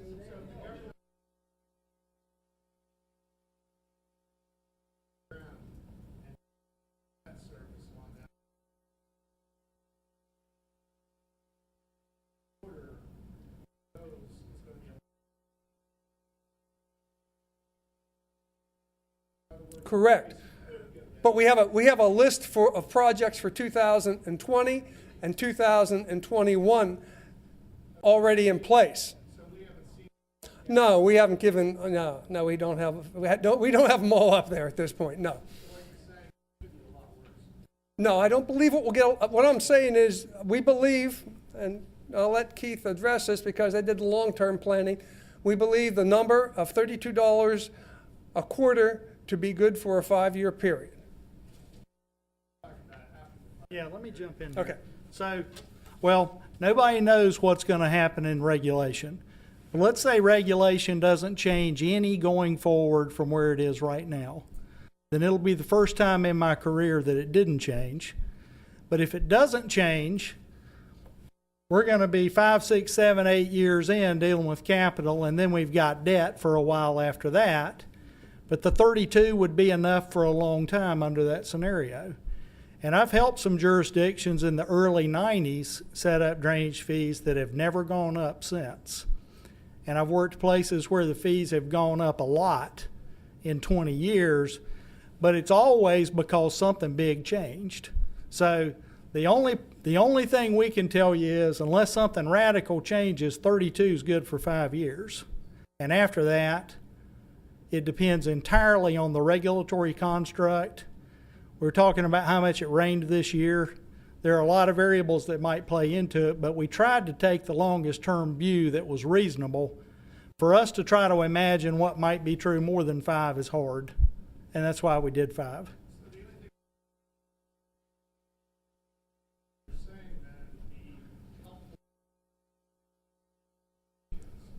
Start working with our state politicians and these regulations.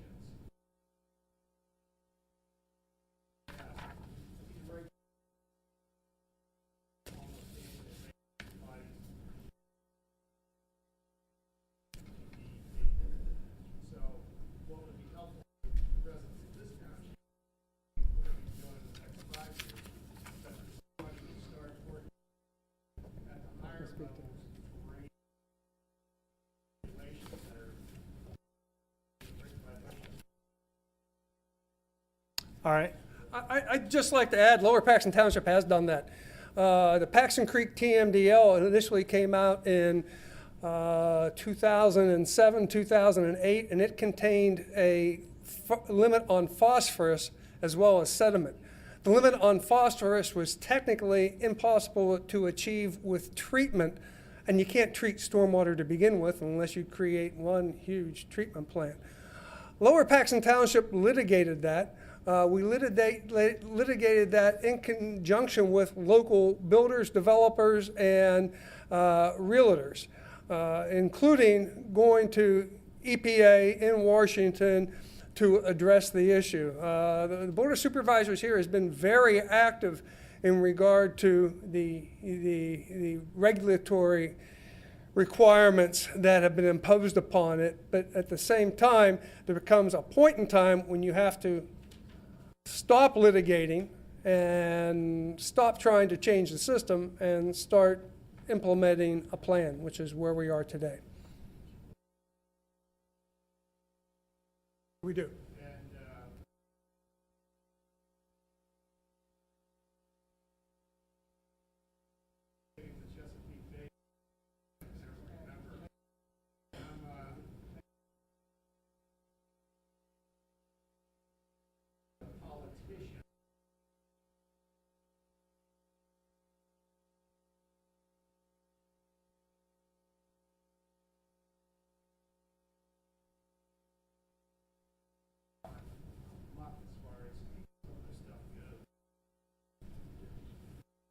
All right, next question.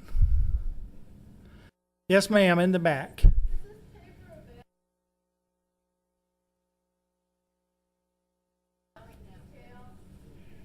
No, but it's about to be.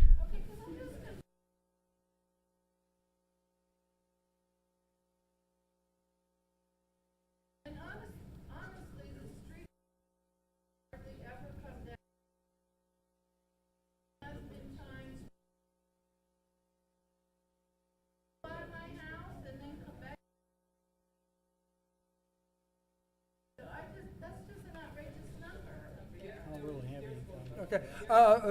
First of all, street sweeping in Lower Paxton Township, we use equipment that does not really operate specifically with brushes. It's regenerative air. It blows.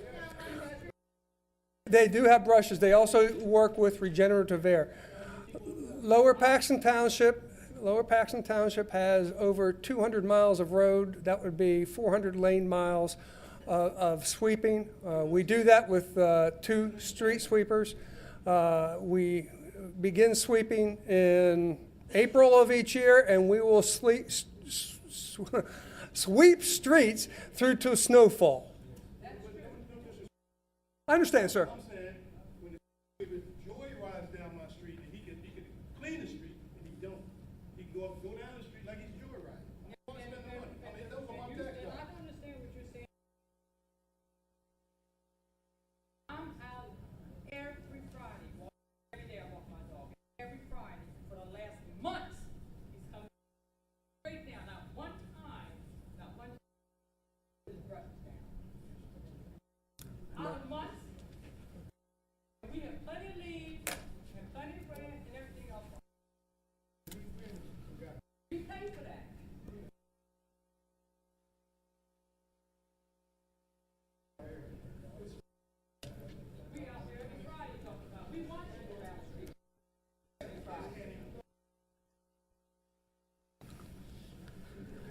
All right. LP, what you call the fee that we pay quarterly, will that go up? Cause it has continually, almost every year since I've been to the. Stormwater, it's sanitary sewer. You want me? Your sewer bill will continue to go up. However, in 2019, there is no increase in the fee proposed. All right, any other drainage or stormwater questions? Yes, sir.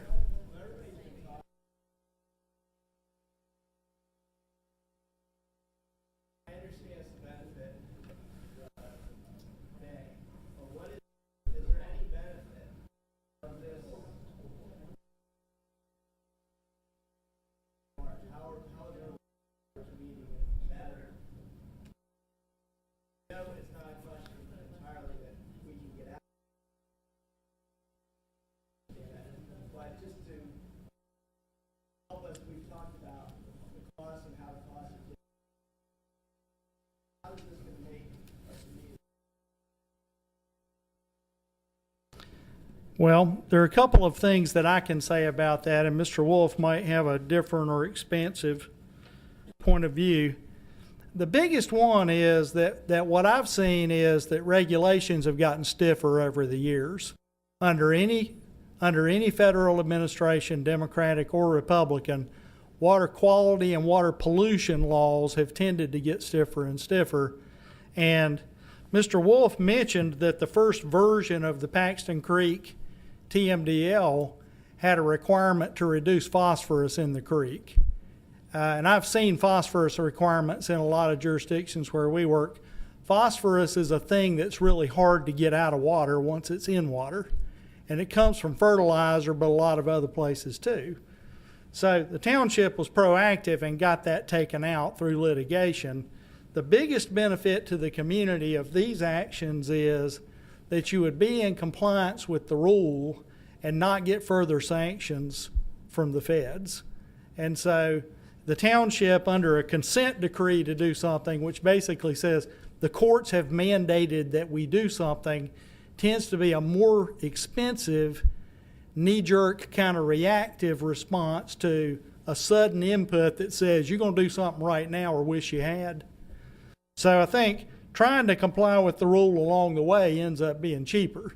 And I think that's a benefit to the community, and that's my main view of it. Yeah. Yes, ma'am, lady right here in salmon. I'm sorry that the gentleman beside me. Back in the 80s.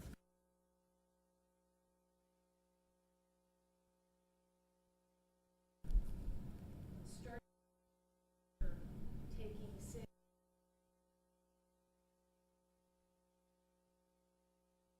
And we canoed down the river, all the way to the Chesapeake. To the Chesapeake Bay. Jumped off the boat to take t-shirts on. We got in from the boat, their t-shirts were like gray. There's nothing, almost nothing living there, and the boat we were on, be very careful that it end up drowning there. So I can appreciate, the need for that, and I hope that the township is really monitoring those things because runoff is eventually.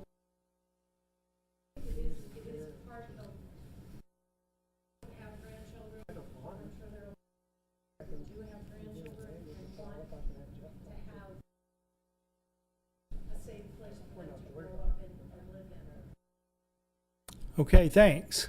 Could everybody hear her well enough? I probably couldn't restate all that. Okay, lady in the blue right here, then the fella in the green. I just want to make a plea to everyone, putting the fertilizer, putting the lawn chemicals on your lawn. Please stop doing that.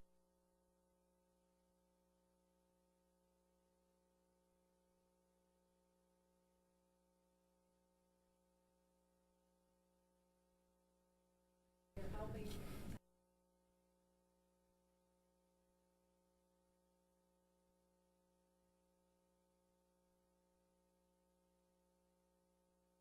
Okay, I think it was fella in the green with the hat, right? Okay. So, just so I'm clear, there's schools are gonna be part of this as well. Because if tax, they'd be exempt. So the schools and churches, everybody that's are gonna be subject to this fee as well.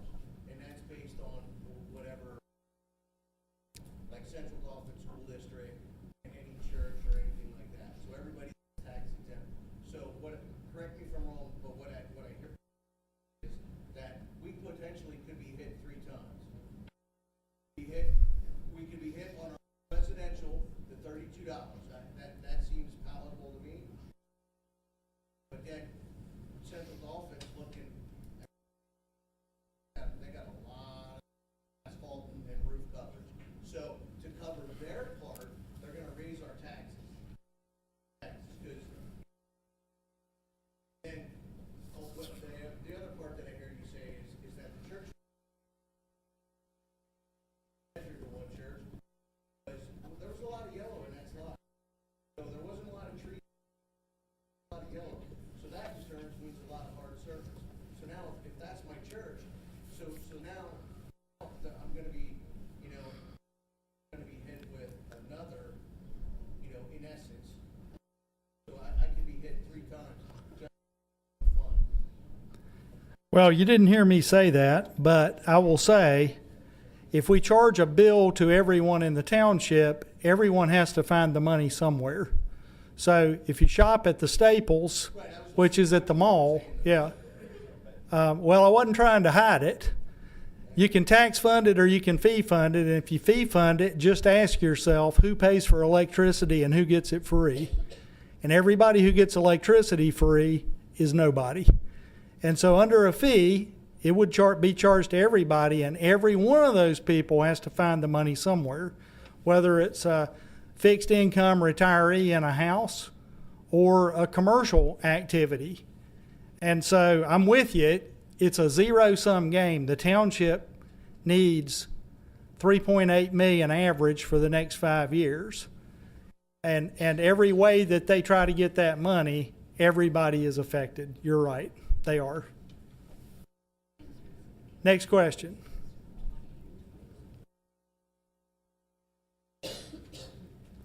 Yes, sir, fella in the blue.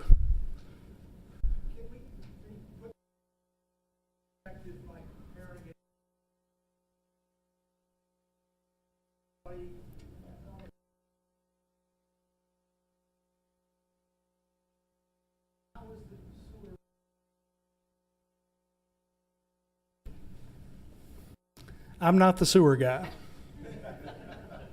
Sewer rates are calculated based upon an equivalent dwelling unit. Equivalent dwelling unit uses X amount of flow. That flow is used against the metered water rate of any institutional, commercial, industrial facility, and it comes up with a pro rata share. So they pay the amount of an equivalent dwelling unit based upon the amount of flow that they generate. Theirs is based on flow, ours is uniform, whether we have 4 bathrooms or 1 bathroom. Correct.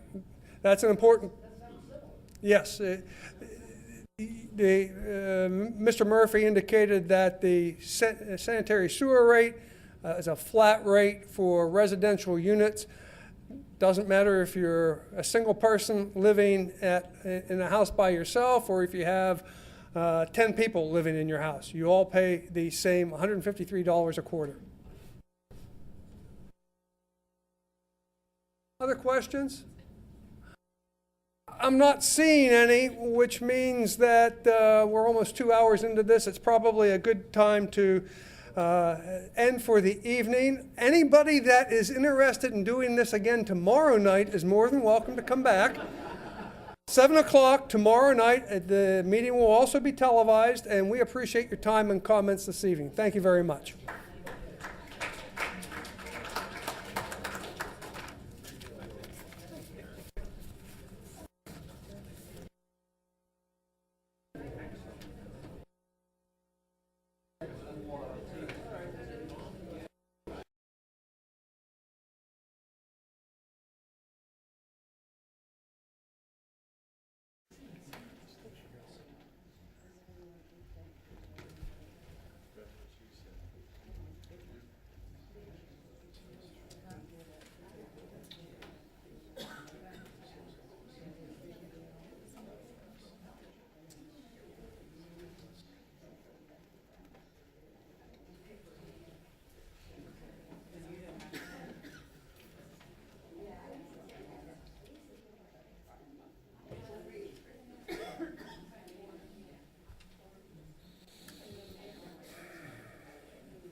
That's okay. really well today. Have you been tracking that study?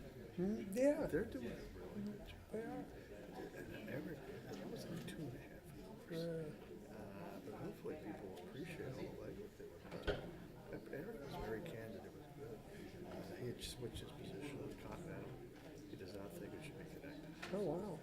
Which was not his original take. And I can, you probably saw it, but they think that they can get Bartan to connect, make another lane from Progress to Sturbridge, That would be perfect. and then see if we can elongate it. And I think that it shouldn't have sales from Blue Ridge yet than anticipate.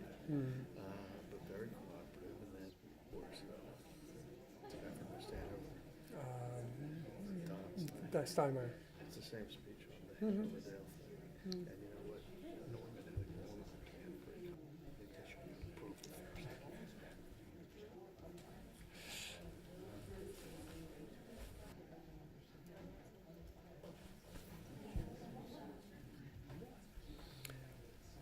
Good evening, ladies and gentlemen. My name is George Wolf. I'm Lower Paxton Township's manager. It's 7 o'clock.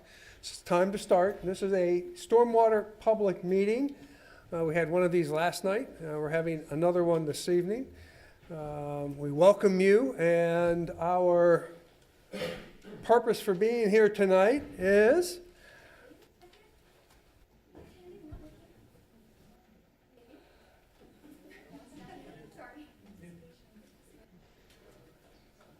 Leanne, hold your right hand up, please. Okay, so that's our technical difficulty for this evening. We apologize. Okay, it's frozen. Keep talking. Okay. While they're unfreezing, the next slide is why we're here tonight, and it's for the township to provide information on its stormwater program and the potential for a stormwater fee, and also to obtain your input into the entire process. You should be aware this meeting is televised, so we will rebroadcast this meeting. The meeting we had last night was televised. We will rebroadcast that meeting as well. And so you'll be live and you'll be on tape if you participate. We learned from our mistakes last night, and one mistake we had was that we didn't have the podium in the center of the room. We had hoped that individuals, when they made public comment, would come to this podium so that you could be seen and heard by people at home when you made comments or had questions. That did not work very well last night, so this evening, when you speak, when you have comments, would you please go to the podium in the middle of the room with the microphone, and we would appreciate your name and address just for our record so that the people at home who are watching on TV can see you. Also, we have a sign-in sheet. Please sign in. Provide us with your contact information as this process progresses, and we need to reach out. It's nice to have your information. I can tell you that the township supervisors, this isn't a board of supervisors meeting, but they attended last night. They will attend this evening, but they are in a budget meeting as we speak in the room that's to the side of us. I saw many of you peek your heads into the room and wonder what was going on. That is a budget meeting for the 2019 budget process. So that meeting will be ending shortly, and the board will then be in attendance with us here this evening. So I'm going to provide a brief introduction on why the township is here this evening, and then I'll turn the meeting over to somebody who will provide more detailed information. But we are here because federal and state regulations are rapidly increasing stormwater management costs in Lower Paxton Township. The 2019 stormwater spending budget, it's in draft form, it was discussed by the supervisors this evening, is $4.7 million.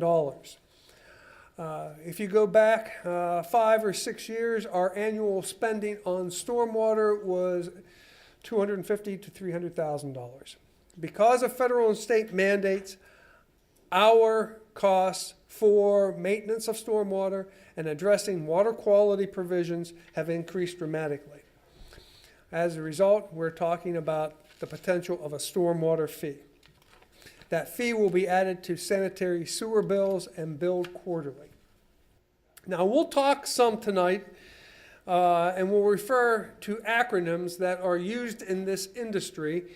And the township must have an NPDES permit, National Pollutant Discharge Elimination System permit. We had one previously that was expired. We now have to have a new one, and it will detail the mandates that we have to accomplish. The township is an MS4 municipality, Municipal Separate Storm Sewer System, and MS4 municipalities must have an NPDES permit. We also, for multiple reasons, must have pollutant reduction plans, and a PRP is a pollutant reduction plan. We will show you where we have them as well.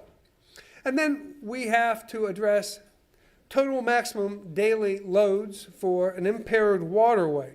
So we'll be referring to NPDES permits, MS4 municipalities, pollutant reduction plans as PRPs, and total maximum daily loads as TMDLs. And these terms are frequently used in the industry. We didn't create them, we just have to deal with them. But I Googled these terms, and this is what comes up in an easy search of these acronyms and how they're used. PRPs, pollutant reduction plans, are a new requirement for 2018 NPDES permits, which Lower Paxton must have. PRPs show how a municipality will reduce pollutant loads going into a waterway. Any MS4, which again is Lower Paxton Township, any MS4 community that either discharges nutrients and sediment within the Chesapeake Bay watershed or to a waterway subject to a TMDL, that would be our Paxton Creek, must submit a PRP, a pollutant reduction plan, with their NPDES permit application. Surprisingly, but all those acronyms actually can be used together to form a paragraph. And I apologize for that. I didn't create it. It's just what we are dealing with here in Lower Paxton Township and many of the other municipalities in central Pennsylvania at this time. Now, current status, Lower Paxton Township is implementing an MS4 program. I'll show you the component parts of that at the end. We're doing so under an expired NPDES permit. Our permit expired over a year ago. We have submitted a new permit application as we were required, and that permit application was submitted in September of last year. We have received no confirmation that that permit application has been approved, but we have to move forward to implement the permit that we've applied for, irrespective of any approval from Pennsylvania Department of Environmental Protection. As part of our NPDES permit application, we've also prepared a pollutant reduction plan for the Chesapeake Bay. And we have prepared a pollutant reduction plan for Paxton Creek, because Paxton Creek is subject to a TMDL, total maximum daily load, for sediment. We did the Paxton Creek TMDL pollutant reduction plan with Susquehanna Township and Capital Region Water on behalf of the city of Harrisburg. All three municipalities are equally affected by the TMDL for Paxton Creek, and we're working cooperatively on that project. Now, per mandates, what we are mandated to do by the plans that we have submitted in the Chesapeake Bay Pollutant Reduction Plan, township-wide, Lower Paxton Township must reduce sediment in our waterways by 10% over a 5-year period. That 5-year period began September of last year. Per mandates, in our Paxton Creek drainage basin, and the portion of Lower Paxton Township that drains into Paxton Creek, which begins in Linglestown, flows westward through to Colonial Park between Linglestown Road and approximately Colonial Road. Now, Linglestown Road and Route 22, roughly. A large drainage basin. We have to reduce sediment by 35% over a 5-year period, again beginning in September of last year. Those are mandates that we are legally required to address. Under the township's MS4 program, additional mandates that the township must address, we have to have public education and outreach. This meeting is part of that process. We also have to have public involvement and participation. Again, this meeting, it's both educational and we also want to hear from you. As a MS4 municipality, we have to look for, on a programmed basis, illicit discharge and eliminate those discharges if we find those. And in short, we have to go out looking for pollution in our waterways and in our pipes. We have to do construction site stormwater control, and we have to do post-construction stormwater management in new developments and in redevelopments. As a municipality, we also have to, on our own facilities, have pollution prevention and good housekeeping.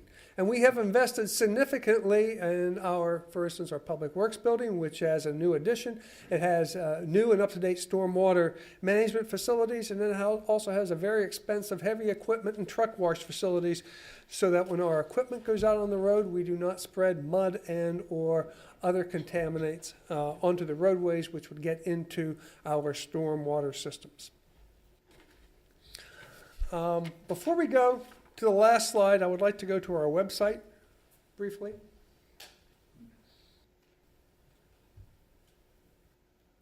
Okay.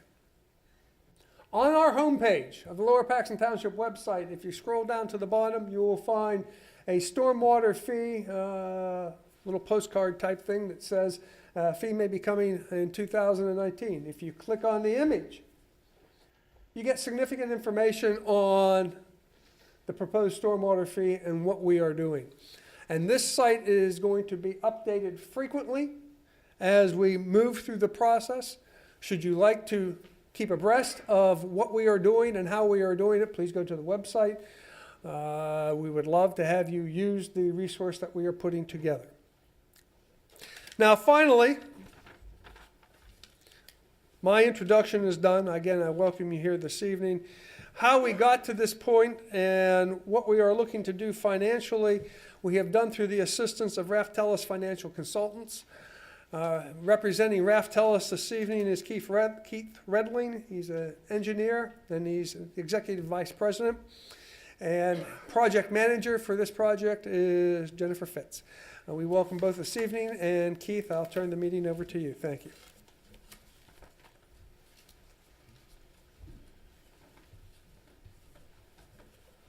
Good evening. I'm Keith Redling with Raftellus Financial Consultants. As Mr. Wolf pointed out, Ms. Fitz and I were retained last year to help the township grapple with the increasing costs for stormwater and think through different ways that the required monies might be generated. And so I'm going to make a presentation about that I think might be 15 or 20 minutes long, and then we'll go straight to questions and answers. So the township stormwater program, Mr. Wolf already said, just 8 years ago, the township was spending a lot less than $500,000 a year. And in 2019, we estimated it would be over 3.5 when we did our feasibility study maybe 6 or 7 months ago. It's now likely to be a little over $4 million in 2019. And what's driving the cost way up is we've got increased costs for drainage maintenance and repair, which has been a public works function provided by the township for a long time. And that's just going up because infrastructure is getting older. But restoration projects under this MS4 permit are kind of the new kid on the block. And so they're driving our costs up a lot. Last year, we spent about 2.6. Next year, a little over 4. And we think a 5-year average is about $3.8 million a year on stormwater management, which also includes a lot of capital projects to address the sediment requirements that Mr. Wolf pointed out. So a little bit more detail. If you look at the bottom half here, and I know you can't read these numbers from where you're sitting, but they're going to go on the website.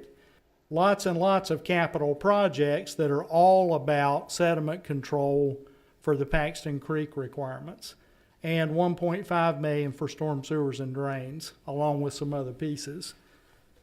I said it already, Mr. Wolf said it, the main driver is the new regulation. And this municipal separate storm sewer system permit, or National Pollutant Discharge Elimination System compliance, is really compliance with laws that came into place all the way back in 1987. So in 1972, EPA passed the original Clean Water Act.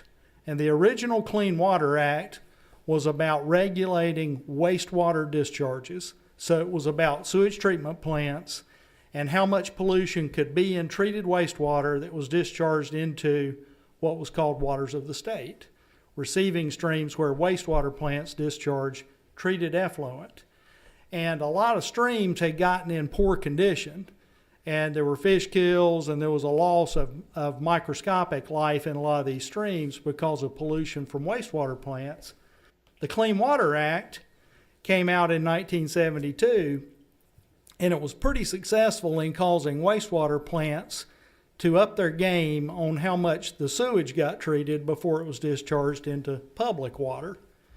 So that was 1972. In 1987, that EPA law got amended. That was called Amendments to the Clean Water Act of '87, or the Water Quality Act. And that amendment said stormwater discharges, this is rainfall runoff and snowmelt runoff in urban areas, that those stormwater discharges would also be regulated because they carried a similar amount of pollution as untreated wastewater right when the runoff starts when it rains. So if it rains for 2 days, a day and a half into it, the water's pretty clean. But right when it starts raining, the first things that are washed off of the streets and pavement and rooftops, there's a lot of pollution in that water. It's called the first flush. Well, that was in '87, and I got into this business in '91. I am an engineer, but I don't design things for many years. I've been focused on funding. The township's recent need to comply with this MS4 permit comes from legal changes that happened all the way back in '87. And the Paxton Creek total maximum daily load, that is, get sediment out of Paxton Creek, is a hard thing to do. It's expensive to do. And you got to do it two ways, really. One is keep sediment from getting in there, and the other is get the stream bank stabilized so that you're not getting sediment in the creek from just the scouring action of high-speed water when it rains hard. And the township's working with Susquehanna Township and others, Cap Region Water, jointly to do these things, because one thing about drainage is the drainage just keeps right on going downhill regardless of the jurisdictional boundaries. And so those are all tricky. So if we keep going here, I'll tell you a little bit about the work that Ms. Fitz and I did. The first thing we were asked to do was a feasibility study, and the question we were asked was, if we need this much money, over $4 million in 2019 and 3.8 or so for the next 5 years, let's look at what a stormwater fee would need to look like to generate that revenue and think about whether there are any other ways to do it or not. Well, there's only one other way to do it day in and day out, and that's a tax increase. So I want to talk about tax funding stormwater, and then I'll talk about fee funding for a minute.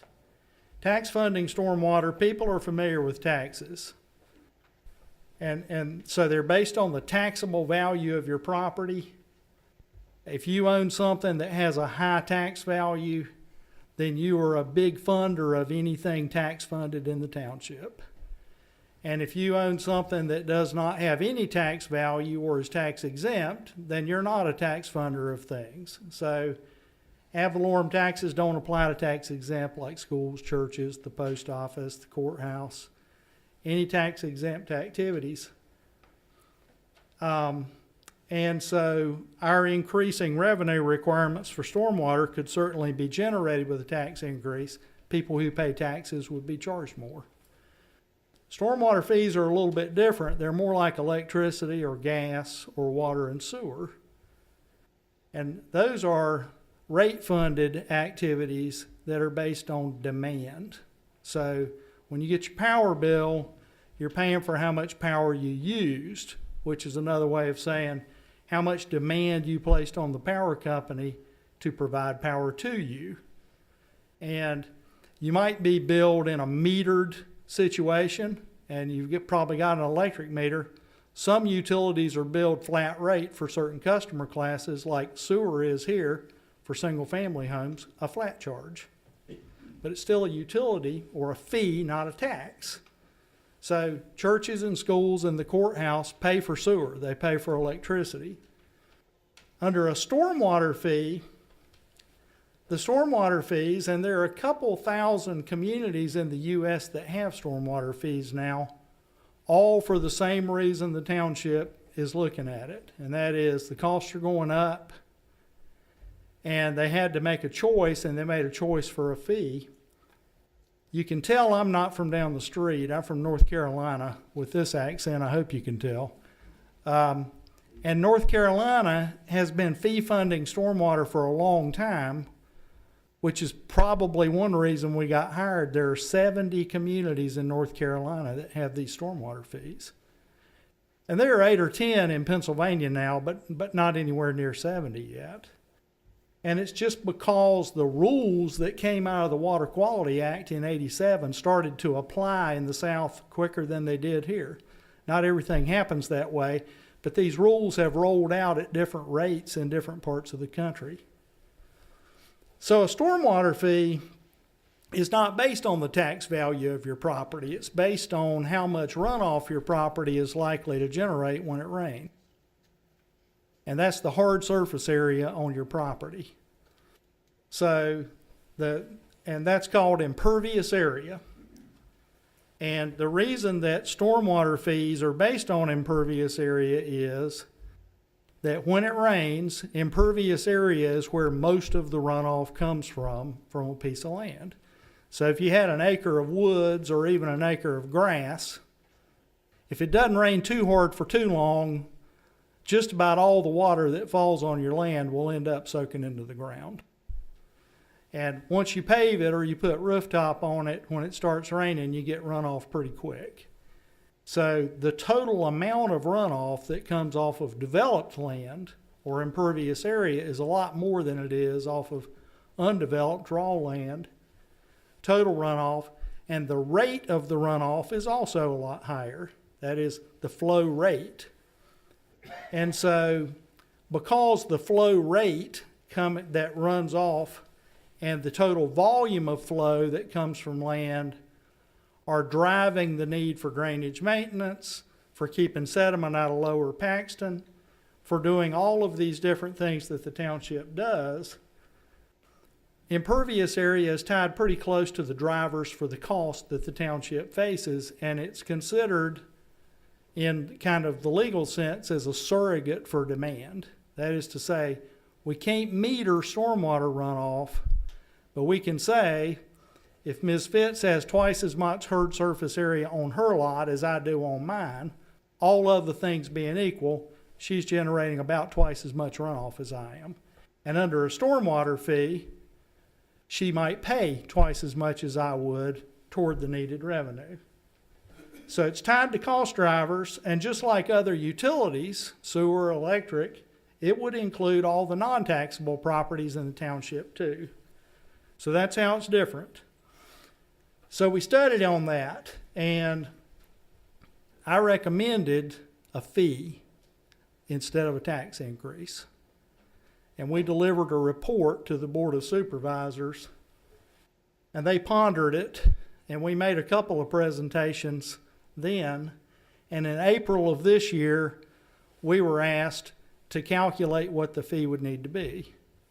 That means we have to measure things and calculate rates. And ultimately, we recommended that we would have a rate structure based on impervious area, and that we would have a fee that would generate the needed revenue, about $3.8 million a year average over the next 5 years, a little over 4 next year. So we did those calculations, we came up with rates, we had some policy discussions with the board, and then in September we had some outreach meetings with big commercial, religious, educational, some of the bigger ratepayers, and planned to have 2 public meetings, and which we had one yesterday and one today, so y'all are the second one. So we're doing this outreach now.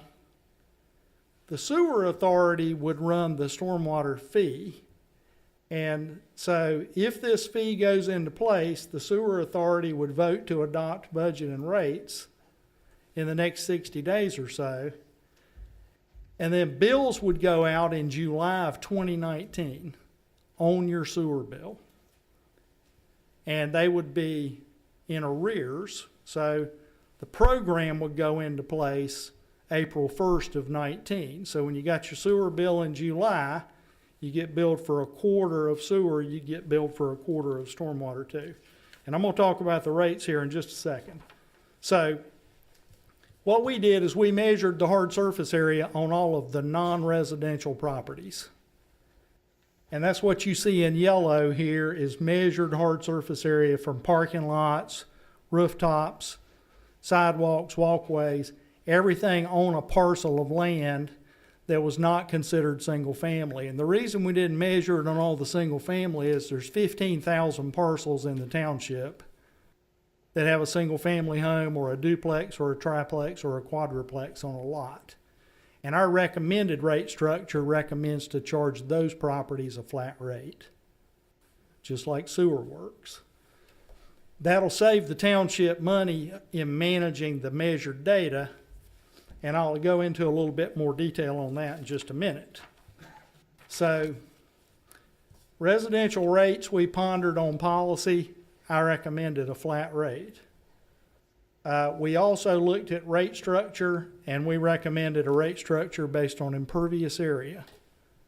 And then we also looked at whether we might want to give a break to some ratepayers if they did certain things on their property, and I recommended against that, and I can go into a little bit more detail on that in a minute. Talked about the outreach already, nonprofits, religious community, big commercial customers like the mall, the school system, apartment complexes, and developers, and we had all these meetings a few weeks back. So let's talk about the rates. That's what everybody's interested in the most. We are recommending $32 a quarter flat charge if you're a home on a lot, or a duplex on a lot, or a triplex on a lot, or a quadruplex on a lot, or a townhouse. So if you're one of those 5 things, it's $32 a quarter for the lot. So if there's a duplex, if a twin, it's $32 for the lot, even though there's 2 dwellings there potentially. We measured 400 residentials, including a few of each kind, to come up with what we believed is the typical amount of hard surface area on a residential lot. And it's 3,400 square feet of hard surface area. That's not how big your lot is. It's not how big your house is. That's the typical amount of hard surface area on a residential lot in the township. Hard surface area on the lot. So that would include your rooftop, your driveway, walkways, if you got a patio, if you got an outbuilding, if you got a garage. It's all the human-built surfaces on your lot that won't let rainwater go into the ground. That we find the typical to be 3,400 square feet. Now, not every residential lot's got 3,400 square feet of hard surface area on it. There are some with less and some with more, but 60% of all 15,000 of those parcels, it falls between 2,500 and 4,300 square feet. So we call that 3,400 square feet an equivalent residential unit, and I've recommended flat rates, $32 a quarter for one of those 5 kinds of residential, single family, duplex, triplex, quadruplex, or townhome, 32 a quarter. And every other property in the township, we measured how much hard surface area was on the lot from aerial photography. We calculate how much hard surface area is there. We divide it by 3,400 square feet and say, how many houses worth of impervious area are on that lot?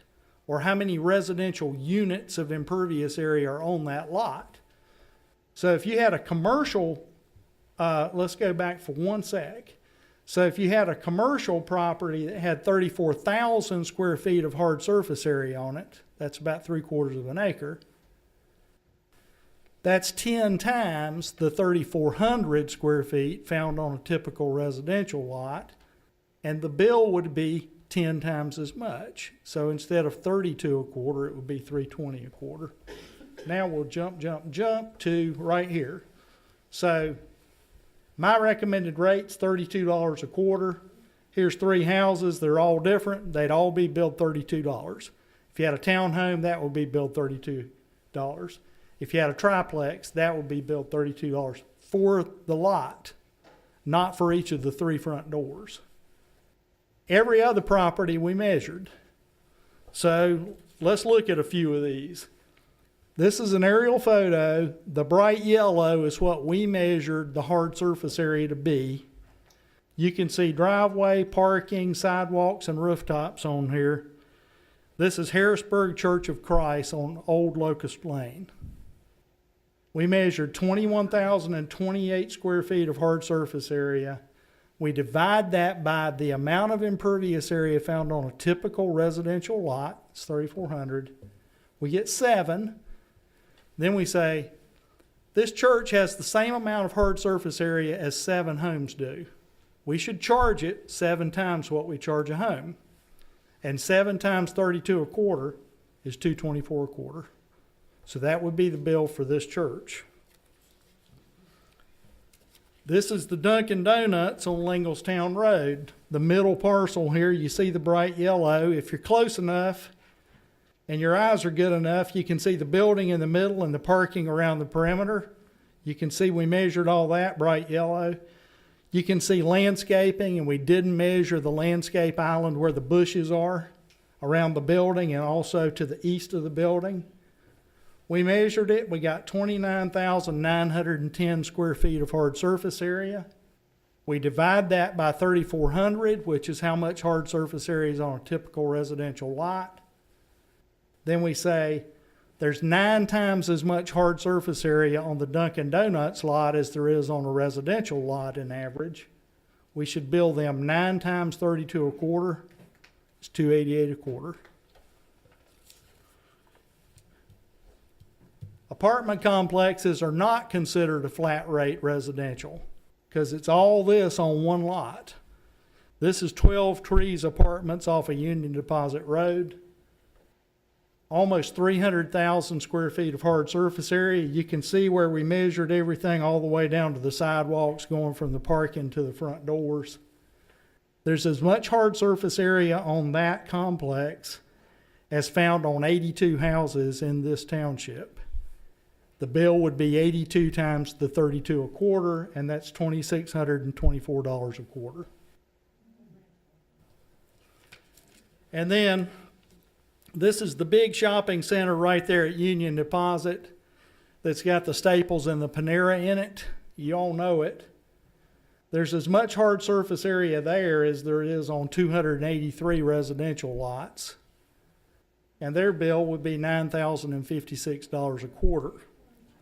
So that's a lot of money to anybody. Now I will say, if the township wanted to fund this with taxes, you should know there's a very high tax value on that lot too. So they would be a very big payer under tax funding as well. In fact, my guess is this is less than it would cost if you tax funded it for them because they're high tax value. And the same is true for a typical residence in the township. Nobody likes paying, But tax funding shifts the burden toward residential and big commercial. Fee funding shifts it away from residential because we've included tax exempts and other things that sometimes have a lot of hard surface area and not very high tax value. So that's the end of the presentation. The township needs a lot of money.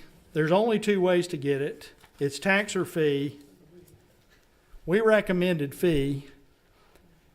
To me, fee is definitely more fair. You might not like it, but tax funding charges you based on the value of your property, regardless of how much runoff you might create.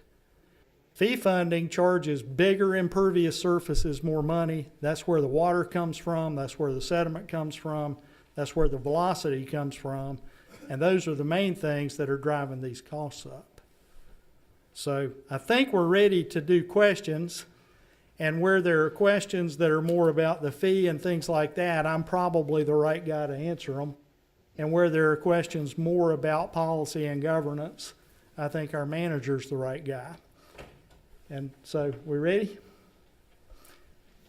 Okay, if we can, let's use that podium and start with your name and address.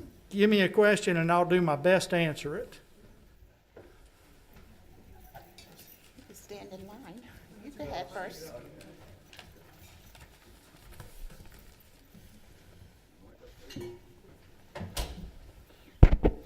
I have a number of questions. Eric Epstein.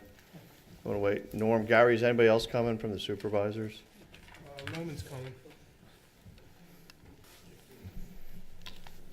Yeah, I mean, because I don't, to preserve time for everybody else, I just want to bifurcate the questions. One would be, as a school district, we're projecting our fee to be $125,000, which is the equivalent of 2 teachers. So there's a real consequence, whether it's an assessment or a fee. And I guess my initial question is, you said there were 2 options, but when we did the sewer rebuild, we bonded money. So I'm trying to figure out why bonding is not an option. It's in there. Bonding is an option. We do propose a general obligation bond in 2019 in the amount of $7 million. So I guess the question I had is, back in 2009, when we were doing the general obligation bonds for the sewer, we didn't have a fee. We legally couldn't have a fee at that point in time. All right, so what I'm saying to you is, there the ability to bond the entire amount? So a decision has been made. What was presented is, it was either a tax or a fee, but obviously there's a hybrid here. We are There bonding. is no entire amount at this point in time. Right.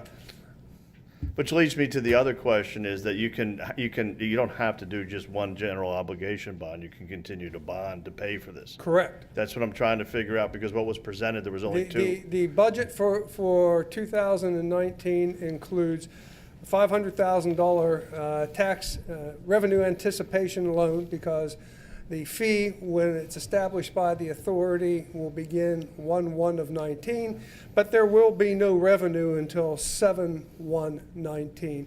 So there will need to be a revenue anticipation loan.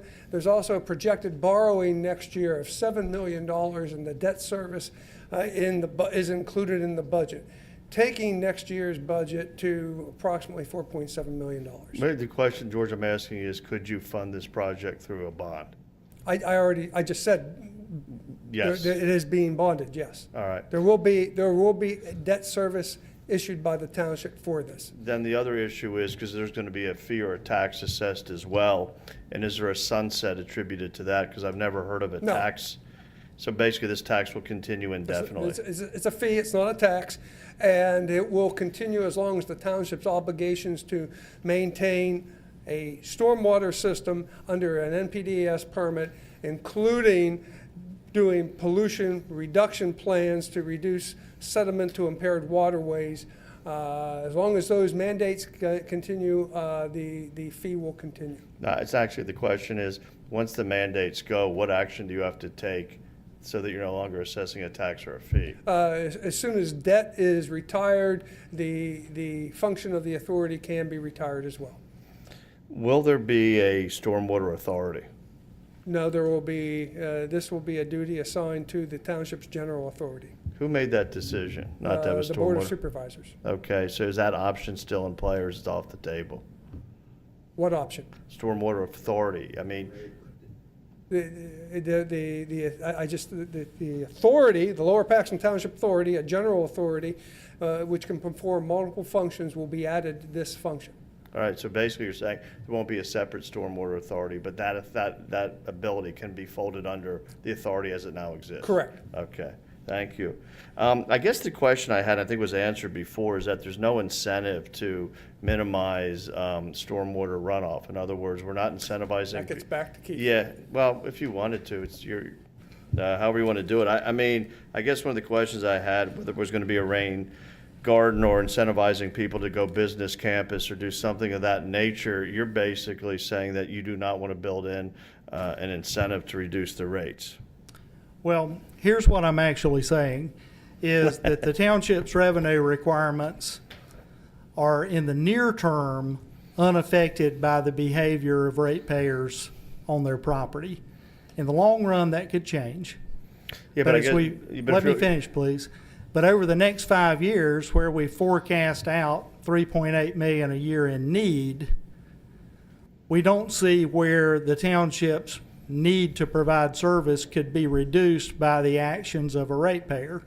So it's not that so first of all, a final decision gets made in a vote. Right. My recommendation is to not have a credits program, because the practical ramification of that is that we give some credits and we raise the rate to get the money back up to the same number we already know we need.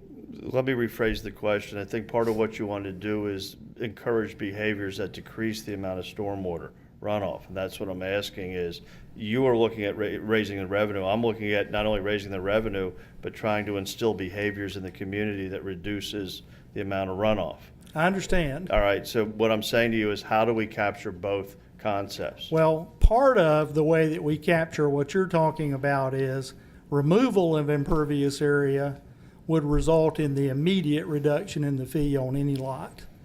So we do have baked into the cake, so to speak, of the rate structure that the charge is based on impervious area for all but the flat rate, the residentials. Yeah, I So guess- if your school, for example, if you had a green roof, then that piece of roof is no longer impervious, and your bill would drop immediately, That's as what I an was, example. no, that's what I was asking. Yeah. If you have a rain So, garden. yeah. All right, so there's a But way. a rain garden's a different thing. No, So I'm but- recommending against credits for installed BMPs, removal of impervious area.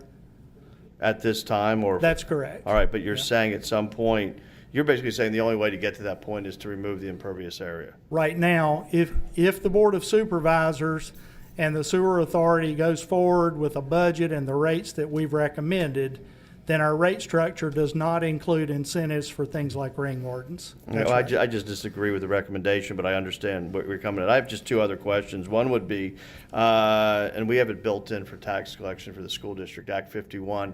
Do we, and you were comparing this like electric fees or gas fees or other fees or prices you use, which is not really consistent because some of those have non-bypassable charges. So what I'm asking, is there a hardship fund for seniors or veterans? Is there any kind of funding set aside to help people that are already in financial distress? Yeah, go ahead. First of all, there's no funding set aside because there's no funding. The Stormwater Fund will have a zero balance as of 1/1/19. Right. As an authority, the authority doesn't have the ability to provide for hardship funding. With your sanitary sewer bill, if you have a hardship, the authority doesn't have the ability to underwrite that cost. It will be the same with stormwater. Sanitary sewer and storm sewer will be billed in the same fashion, under the same rules and regulations. So it's basically, it's non-discriminatory. It doesn't Correct. matter what your ability to pay is. Correct. You're assessed. And I think that's problematic. The other last question I have is, you were talking about flow rate. And when we were talking about flow rate, is there any discussion about content? Because you're going to reward people that basically have pervious land, thinking that nothing's coming off the land. Obviously, if you have a farm, there could be something coming off the land. If you have a golf course, something could be coming off the land that actually increases your load. I'm wondering why we're not looking at the content of the water running off. I would think that a place where you change cars has different water content than a daycare center.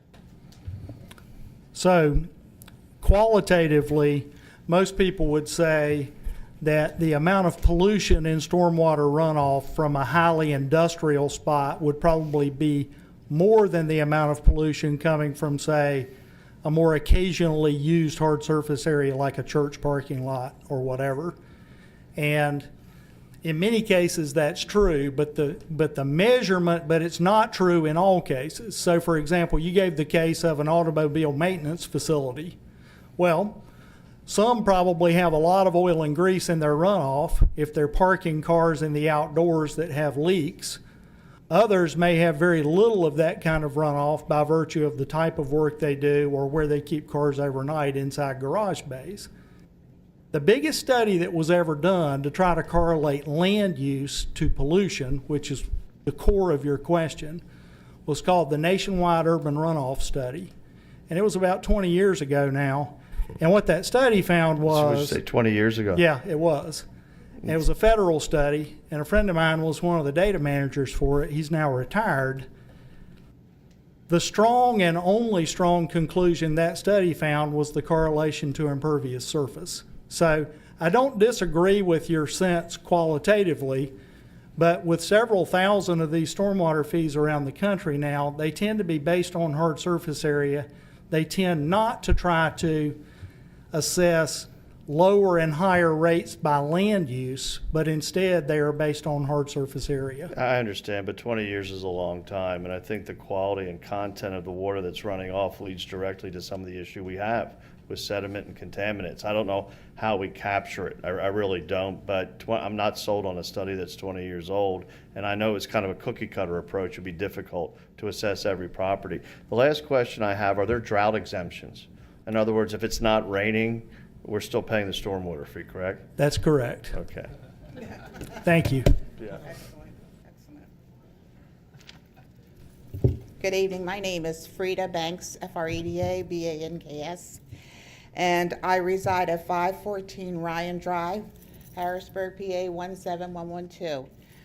I wish my questions were as good as his, but they're not. Do you know the stormwater draining problem is being fixed now? Do you know that there are people working on the storm drains now? Do you know that? I don't understand the question. That I'm there's sorry. people working on the storm's drainage now. In the township? In the township. Ebersol? Are you familiar with them? No, ma'am, I'm not. Are you familiar with them? Yes, ma'am. The Lower Paxton Township right now has a contract in play for, Jeff, the total amount is? And we have been doing stormwater work for several years. And that's already been paid for, and that's not included in Correct. this? Your tax dollars are paying for that right now. Okay, and who is supervising that? The, What entity is supervising Ebersol and Michaels, that's doing the storm drain cleaning? Who is supervising that? Lower Paxton Township? township engineer's doing that, yes, ma'am. Oh, okay, well, they're doing that on my property. 5 of my fences have been taken down. There are roots in the ground that are like 4 feet deep, because you know what they do? They take these big old trucks with wheels this big and drive them on your property. And then they leave them there for nights and days, even when it's raining. Well, maybe this isn't a place to say this, but I'm going to talk about it.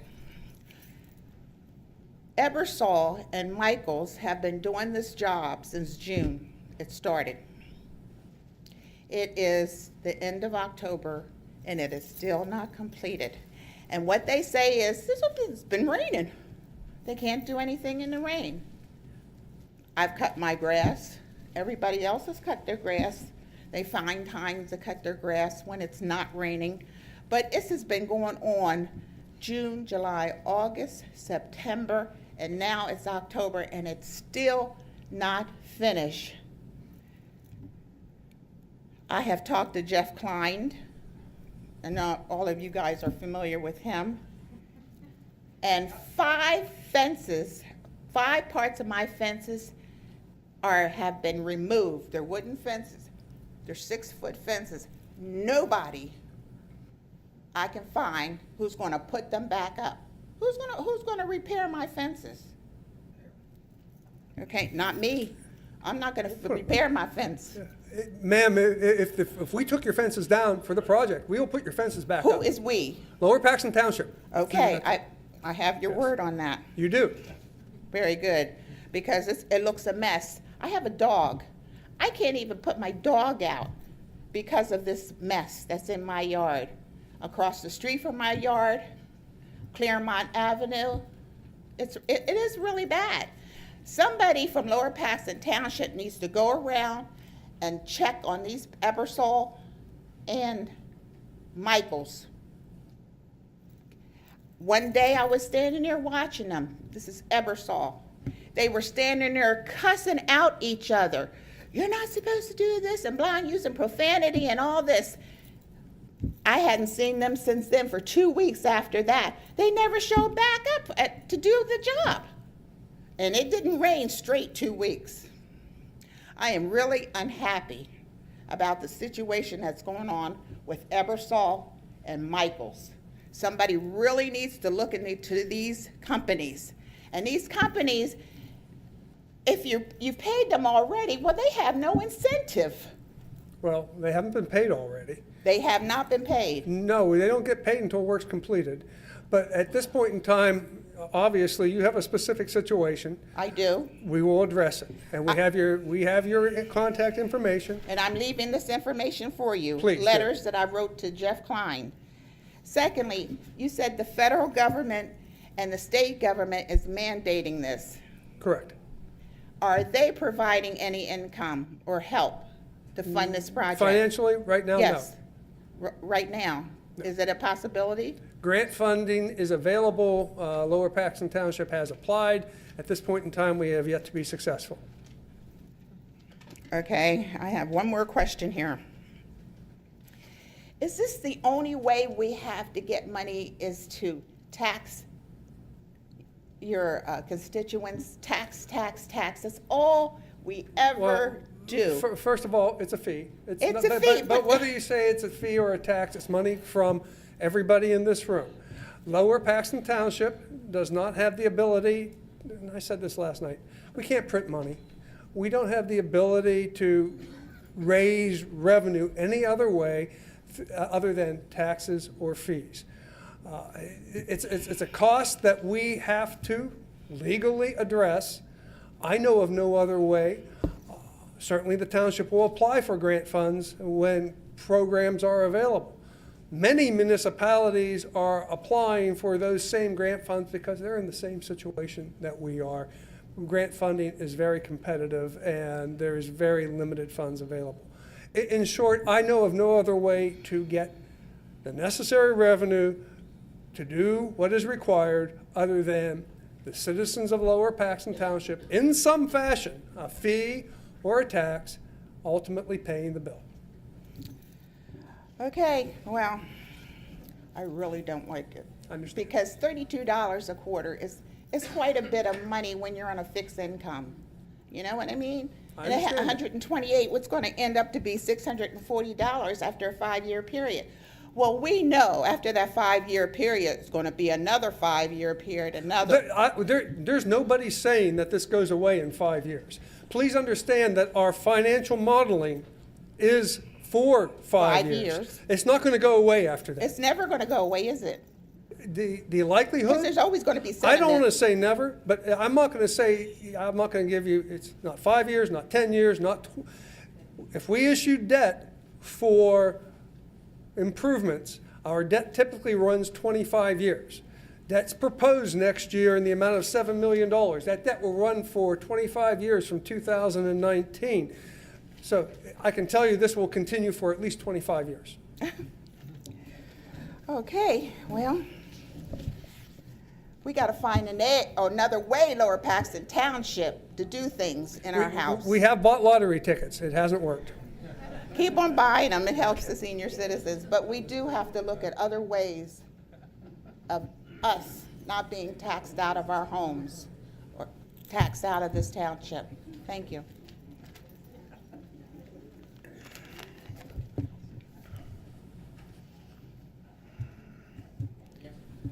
John Trish, 600 Prince Street, Harrisburg, PA 17109. For anybody interested, in the House and the Senate, there's Senate Bill 692, House Bill or House Resolution 2355, House Resolution 1790 or 1971, and House Resolution 2110. That it's all somewhere in the mix about groundwater and tax and local municipalities. Having said that, my question, sir, is when they contacted you, I'm sorry, I can't. When they contacted you, did they tell you what we've been spending in the last 5 years for groundwater or stormwater? No, not for groundwater. But earlier you said that last year we spent $2.5 million. That was stormwater, surface water. That was what? That was surface water, stormwater, not groundwater. Okay. So then theoretically, the only thing that we've been paying for the last 5 years is leaf collection and street sweeping. That would be transferred to this fee. No. No, Mr. Trish, the township over the last 5 years has spent roughly $7 million on storm sewer system upgrades. Those have been tax dollars. Those monies are exhausted at this point in time. This fee will take over where tax dollars have ended. Okay, so my question is, if last year we spent, I think the slide last night showed $3.73 million for street sweeping and $2.73 million for leaf waste. No. Well, you got the slide. You can put the budget slide up there. We don't spend $3 million for street sweeping, and we don't spend $3 million. I'm sorry. It was 300 and... Much better numbers, yes. It was $500,000. Street sweeping and leaf collection and Public Works Department maintenance of storm sewer systems, not construction projects, is roughly $900,000 a year. And we'll get to that slide. But yes. But that's what we're paying right now is $900,000. So if we implement this fee as it's been introduced, we're going to generate how much income? Because I seen one article that said there's 15,000 units that we could tax, and the other one said there was 12,000 units we could tax.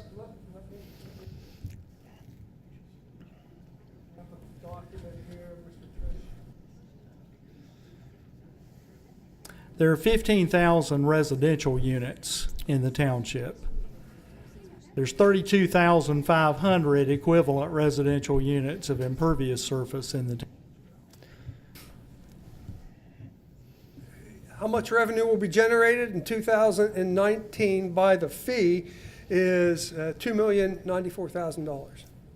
Okay, so then we're going to be short about... As I said, we'll be operating in arrears in 2019. Okay. And from what I understood last night, 57% of that is non-residential. That's what I heard last night. That's correct, yes. 57% of the impervious area is not residential lots. It's everything else. Okay, so I'm just trying to get it reasonable for the people here, because if we're already paying $500,000 or almost $1 million, and we still have to come up with the money, why are we going so high? I mean, in 2016... Okay, why we're going so high? Total spending for stormwater next year will be approximately $4.7 million. Next year, we will only generate $2 million. The rest will be debt, which will be debt service, which will have to be absorbed over the next year, next several years, next 25 years. So, in short, we're operating in arrears. We're undertaking major capital projects initially in 2019. So the debt plus the capital projects plus the fact that we're starting out in the hole, means that the $32 fee has been determined to be reasonable based upon our financial needs over 5 years. It's not enough for what we need next year, but cumulatively over a 5-year period, it's expected to be sufficient. And let me add, the $32 a quarter in a 5-year plan does not require a rate increase. So the model we have developed, although it starts out behind, the township outruns that by borrowing money in the first year, and then we have to service that debt, which drops our revenue requirements in out years a little bit. So 32 a quarter, we believe, can be held flat for 5 years. Well, as a resident and a person that's had stormwater problems on his property, I understand something needs to be done. At the same token, the federal government moves very, very slowly. In 2005, they enacted the Real ID Act. As of today, that's not in effect. We get extensions and extensions. Can the township get an extension No. and choose what? Mr. Trish, we can't get an extension. We were required to submit a plan for an MPDS permit by September of last year. That has not been approved, and we have been told that our submission date begins our 5-year permit period. September 2017. In which we have to accomplish specific items addressed within our permit reduction plans.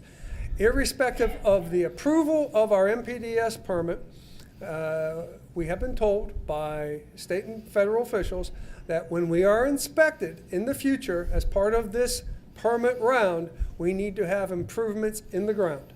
Okay, my last comment is this.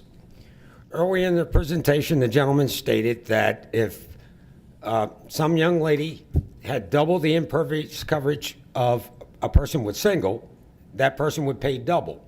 But then later he said if there was a quadruple, they would pay the same as a single-family home.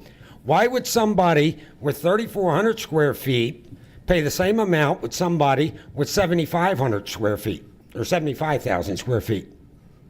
Well, they wouldn't. But we recommended a flat rate for residential, and the example I gave was for non-residential property. So just like sewer is a flat rate now, I'm recommending a flat rate for stormwater for single-family homes, duplexes, triplexes, quadruplexes, and townhomes. Then for every other parcel in the township, we measure the impervious area, and we charge based on how much impervious area is there, which is the example I gave. So then what you're saying is that if I own a house that's 30 foot by 30 foot, which is 900 square feet, and somebody owns a house that's 75 by 75, they're going to pay higher than the latter. They're both houses, they'd both be charged 32 a quarter. And that doesn't make any sense to me. Well, it makes sense to me, and it's the way that most stormwater fees work across the country. So if somebody has a driveway that can hold 10 cars on their property with a house, they're going to pay the same as I do with a driveway that holds 2 cars. Correct. Okay, there you go, folks. Hi, Chris Say, 6600 Norfolk Place, Harrisburg. I just had 2 quick questions. One, there might be more clarification, and one's just to level set against what's going on around us. First question is, I get driveways, sidewalks, they are impervious. I don't understand though, and this is residential, not all properties are created equal. It's more of a higher level question, but why are we being charged for impervious stormwater fees for roofs when most of our residential houses probably just drain onto our property, which then would turn to groundwater? Why are we being charged for that? And if I can just give you my second one, I'll sit down. Yeah, please. Is what are our surrounding townships like South Hanover, Swatara, Derry? I'm not sure of some of the other ones. Are they instituting this as well? And how does our rate fare versus what they're assessing? Okay, those are good questions. I'll answer the second one first because I have a short memory. Derry Township and Hampton Township both have fees right now. And in Derry Township, I believe that the fee is about $20 a quarter. In Hampton Township, I don't remember the exact number. It's not as high as 32 either. We also have other places in the Commonwealth that have fees that are kind of spread far and wide. So there's a community outside of Pittsburgh, Mount Lebanon, that's had a fee for about 9 or 10 years now that I helped with, and their fee is very similar to $32 a quarter. I believe it's $10 a month, so that's $30 a quarter. There's Meadville, Pennsylvania, up near Erie, has had a fee for years. I don't remember exactly what it is. Philadelphia has had a fee for 30 years, or 25 at least. I'm not saying that Lower Paxton Township's anything like Philadelphia, but there are places where the fees have been in place a long time, and in Philadelphia the fee is more than 32 a quarter. The real answer on that one, though, is it depends on how much money you need and how much impervious area there is in the community. Those are the two variables that calculate the rate. So it's not the same everywhere. Because these regulations have evolved kind of quickly, there are a lot of communities in Pennsylvania that are pondering or working on doing a fee now. So the borough of Carlisle, for example, has voted to do a stormwater fee too, and their fee is going to go in place the middle of next year on a similar timeline as the way this one might turn out. Okay, so let's go to your first question. Your first question, if I can paraphrase it, was, why would you charge me for my roof? I'm managing the runoff from my roof myself. And what I would say is, you may or may not be, and when it rains hard, you're probably not. So you may have gutters on your roof, you may be directing those downspouts somewhere, but you're getting a lot more water because the roof exists than if you just had undeveloped land where the roof is. And even if you try to make it go in the ground, you're not always going to be successful. So the fees tend to not try to evaluate specific characteristics of, say, what kind of vegetation do you have? How steep is your lot? How close is your roof to your property line? Where's the ditch or the pipe? Where's the inlet? What's the curb line look like? So as a civil engineer, I know there are a whole lot of variables that might ultimately influence what happens with your water. But the amount of water you're generating is fairly inarguable, and that's how the fees work.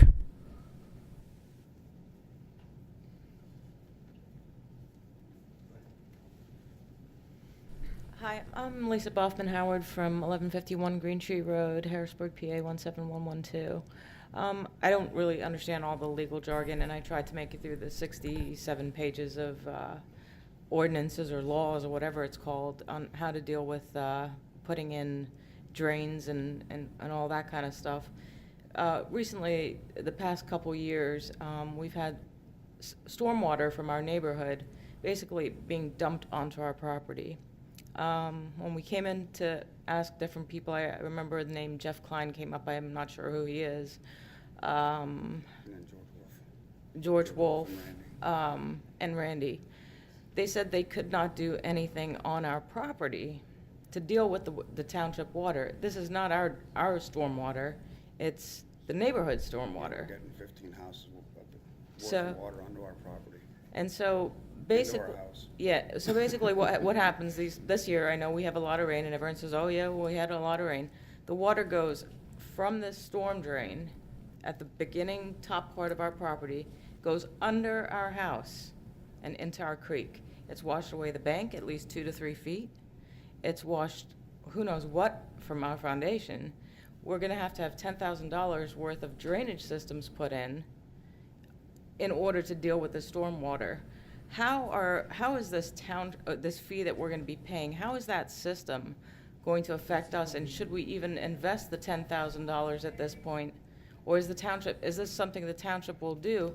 We don't even put weed killer on our lawn because we don't need to on that one section because we get everybody else's weed killer. We don't have, it's a beautiful lawn. Or it was until we became the retention pond. I'm a little upset about it. I don't understand why we'd pay a fee if the township can't do anything on private property to take care of their problem. we can't argue back and forth on whether it's our problem or not. Right. It's not in a right-of-way, it's not in a municipal easement.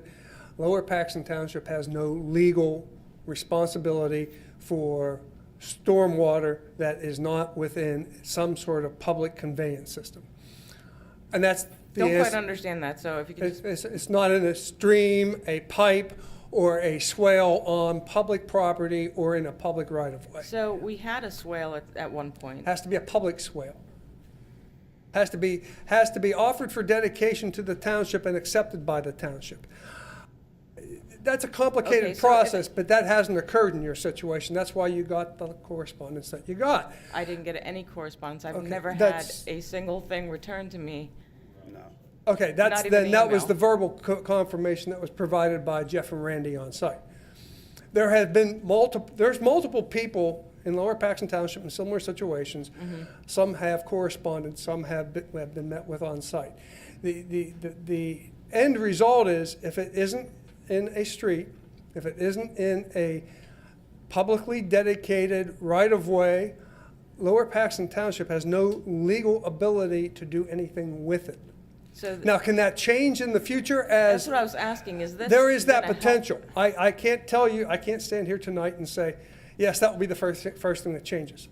I can't say So that. why is the township being charged a fee to deal with stormwater when they can just dump it on everyone's property and say it's your Well, first of all, problem? it's everybody's. It's not the township's. Just because it Well, I falls from the understand, sky. but you guys are charging us the fee, not everyone's We coming are to me charging a saying, "Hey, fee for elimination and reduction of sediment by 35% in Paxton Creek and 10% township-wide to comply with the Chesapeake Bay Pollutant Reduction Plan and the Paxton Creek Pollutant Reduction Plan. So it We are won't- charging, there's more to it. There's much more to it. I understand, but basically in layman's terms, like water that's coming through a township system. When Shouldn't water that be comes through a township system and then there's on private property, it's no longer the township's. It doesn't make sense, though. I can tell I you, mean, so I can block off that. We can argue that, but I No, can't but tell you. I have a yeah, question it's just- then. it's just- Can it I isn't. just build a wall? Can I build a wall right there so the water will stay on the road and it becomes a township property? You create a civil liability for yourself when you do that. Well, maybe the 10,000 is better Yeah, going well, into sure. this. Yeah. Okay, well, I guess, I believe me, I understand that you'd have to fix everyone's problem, which is basically what we were told, if we go on one property, but I just don't think it's fair that you can just dump don't large disagree amounts. with you that it's not So fair. how do we go about changing that? I don't really want to We have. can't, that's something that we can't fix that here tonight, I number one. understand that. Who do I see? Can I have a name? Well, Yeah, you we've can. emailed you. We Correct, talked and to we Randy, have sent talked Mr. to, Klein, Bill Weaver as well about all this stuff. And we have yet to hear from anybody except for when we walked into this Yeah, building. I thought And you we were said you met talking them about on that. site. We have never heard correspondence or anything like that whatsoever. We've showed videos You met of on this site. and how bad it's been. in our- Right, and I in mean, our if I property. could have a legal document with the township stating they cannot do that, I would be grateful for that, because then I actually. I can provide you correspondence that says that. Okay. They also It's showed not that- going to make you happier, but I can provide you with the No, it's correspondence not, that but says I mean, that. I don't think anyone has the right to flood someone out of their home. I mean, our home got flooded twice. Right, due to the sewer, and also due to the new landscaping they put around due to the new sewer lines they Right. put in. I mean, the sewer work is still going on. I mean, the lady here said, she's got work going on we still have sewer work. I mean, I hope that Yeah, for the last someone year and a looks half, at I that think we whole had sewer our system. Front yard tore up 3 times so far. Yeah, I mean, it's just, and we can't plant grass, it's too late. Yeah. So, Our backyard's what do a we swamp. do? Well, first of all, we'll correspond with you like I just said we will. We'll go from there. I have sent so many emails, I have copies of all these emails. I've yet to hear a response. Okay, I apologize. Again, my understanding, Mr. Klein met with you on site? No. I mean, he came out and met with me, but he said, well, we'll see what we can do. And Well, I said I'll look and see if we can do anything, which. And I never heard back from you. I also said maybe put a swale in there. And then you said we didn't have a problem. And I get that. Well, I understand that, but if this fee that we're being charged is to maintain certain waterways, if your water is Yeah, we getting damaging any my more of it? property, but I have to spend $10,000 to build fix this it, I just think there's something wrong. I mean, we're a community. I don't mind paying a fee. I don't mind paying a tax. That's what makes us a civilized society. It's when people who are supposed to be helping us out, who we voted in or whatever, I mean, give us a solution here. We're all one team. I mean, do I need to move out of the township in order? I mean, that's what it boils down to. Oh, we don't, you know. Or even a road improvement to help with Yeah. front yard, so we're not getting flooded out through our front yard into our house. Put a shoulder up along the edge.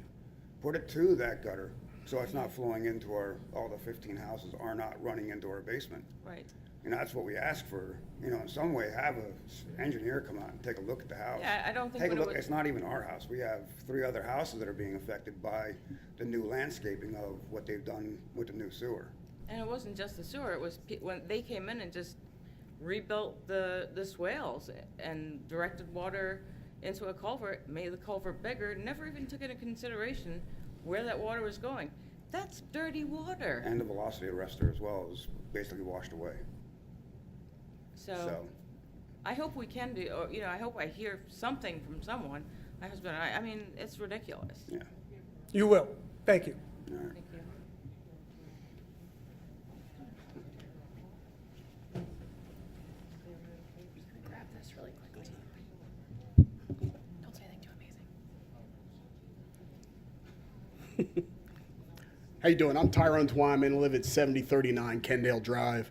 Just a simple, question here. I'm a requirements kind of a guy. So you said your requirements were a 35% reduction and a 10% reduction. My question is, okay, you've come up with a program that's going to get us to that point, or hopefully get us to that point. There is a cost behind that. What happens, what are you going to do to determine when you've reached that reduction, and what are you going to get out of it? What are we going to, is that cost going to be a reduced fee, or is it going to be no more fees? I mean, just trying to figure out what happens when you meet that requirement. Okay, so I'll start answering, and I might need to kick the ball to Mr. Wolf to finish. The township is under a requirement to reduce sediment in Paxton Creek by 35%. And then there's a second requirement to reduce sediment discharges across the whole township by 10% everywhere. So those are the two rules. The 35% one is a part of a federal requirement that comes down through the Commonwealth of Pennsylvania called a total maximum daily load, which is scientists look at the creek and say, how much sediment can go in this creek before the amount of sediment starts to harm the biology of the creek? And then they say, well, here's how much sediment can go in there. They compare that to what's going in now and say, we need to cut it 35%. And then they go to all the jurisdictions and ask for a 35% cut or require that. So Susquehanna Township's in that boat too, not just Lower Paxton. Keeping the sediment out is a combination of doing good public works like street sweeping and leaf pickup. Both of those can put sediment in the creek just from washing off, on top of building capital projects to hold back sediment. And a lot of the costs that we've got in the first 5 years here, averaging maybe $3.8 million a year, is capital projects that will keep sediment out or trap sediment before it's discharged. And if all of those get built and the rule gets met and no new rules come up, then over time the township is going to be able to pay off the debt from borrowing money to build those things using this fee, and the fee could go down because the cost went down. Now, I've worked in places as long ago as 1991 that set up fees like this. Most places are able to knock out a lot of their capital projects in the first 5 to 20 years, but the rules keep changing. And so in a lot of places, the fee has stayed about the same or even gone up, depending on where it is, long after the first things they set out to do were done, because new things came along that they had to do, either required by the federal government or public works functions. So that's the amount I can answer the question, and if that's enough, we're done. Otherwise, I guess I'll bring Mr. Wolf up here. Actually, okay, you mentioned the capital projects, okay? Are all those capital projects new capital projects that this funding will contribute to? Yes. Okay, so all the other capital projects that are going on won't have any kind of contribution to this at all? You mean non-stormwater? Correct. Yeah, this fee would only fund stormwater by law. It can't be used to buy police cars or pave roads. It's a stormwater fee. But that's what I'm saying. The other capital projects that are going on, like paving roads, fixing curbs and things of that sort, they should be contributing to this as well. Was that part of the calculation? No, they're funded other ways. Okay, that's what I'm saying. They're funded through taxes. So, I mean, at a point, there should be a point where there's a little bit of a surplus here. I mean, you're going to catch up after a while. Well, yeah, if nothing changed, I would agree with you. Things always change, though.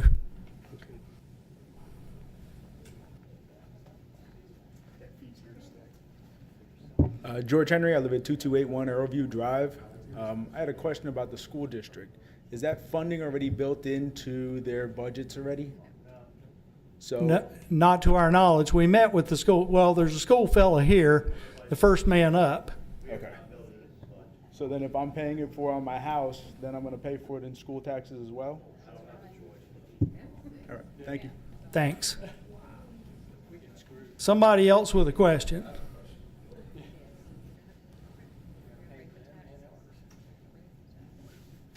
My name's Forrest Healy. I live at 5917 Choe Place.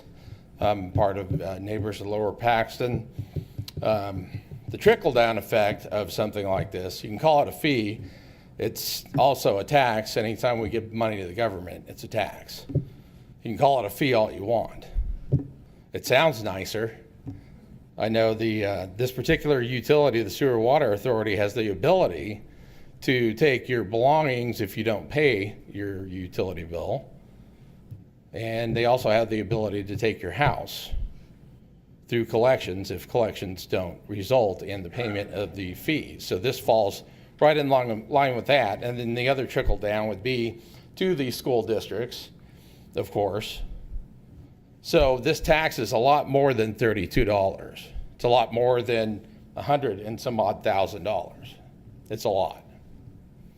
And granted, our ancestors didn't do things right, didn't build the retention basins, and it's frustrating all around. Frustrating for these guys up here.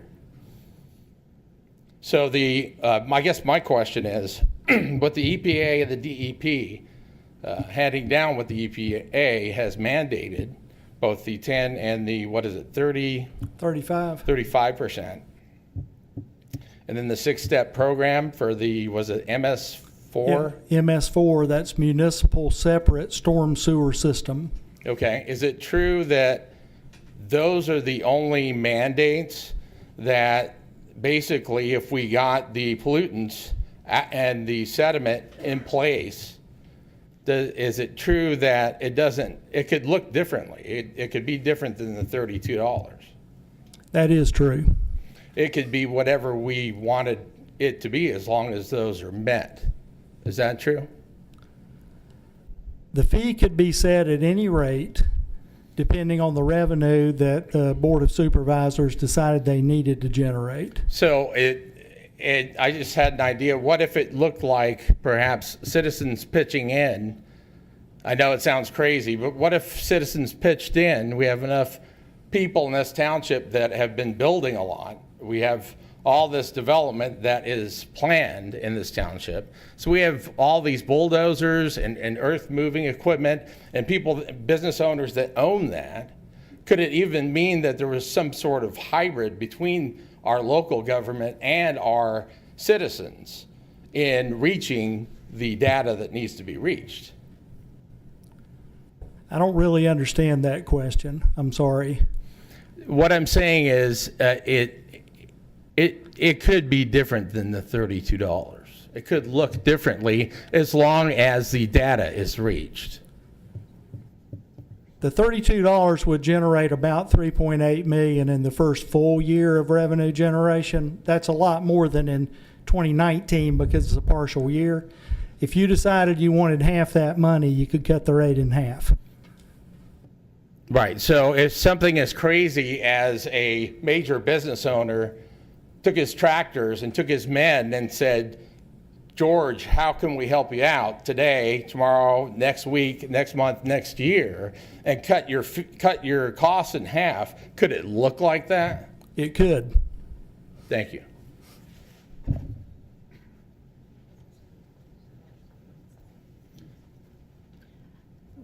Bobby Van Buskirk, 2031 Covey Court. My question is there any consideration for where you have like a planned community or a condominium community where you have private stormwater management systems that the HOAs are already paying, which the residents are really paying to maintain? They're still going to be charged the same rate. They are. Under the recommended rate structure that I recommended, the rate would be based on the hard surface area and it wouldn't take into account what you're talking about. Now, I'm not recommending a flat rate for condominium units. So in a condominium community, the per unit amount of impervious area tends to be a lot less than 3,400 square feet. And the bills would not be $32 a quarter per unit. The bills would be calculated for the entire community like an apartment complex. And the bill would be sent, the pro rata share for a condo owner should be a good bit under $32. Now, is that for planned communities as well as the condominiums, or just condominiums? Condominiums. So a planned community that features single family homes, we're recommending the flat rate of $32. Well, here in Lower Paxton Township in Pennsylvania, we have quite a few planned communities that are similar to a condominium. It's just the difference in, the type of. Well, the legal basis would be if each unit owner owns the land under their unit, or if they do not. And so that's an issue that the solicitor will help us with, but I've done a good bit of this kind of work in Pennsylvania, and I expect to see planned developments like I've seen in some other areas. So that would be taken into account. If the units own the land under the unit, then it's a lot like townhomes with common area. And the townhome rate we're recommending is $32 a quarter. Condominium complex where there are multiple units or multi-story units, one calculated bill for the entire property that would be sent to the HOA. Okay, thank you.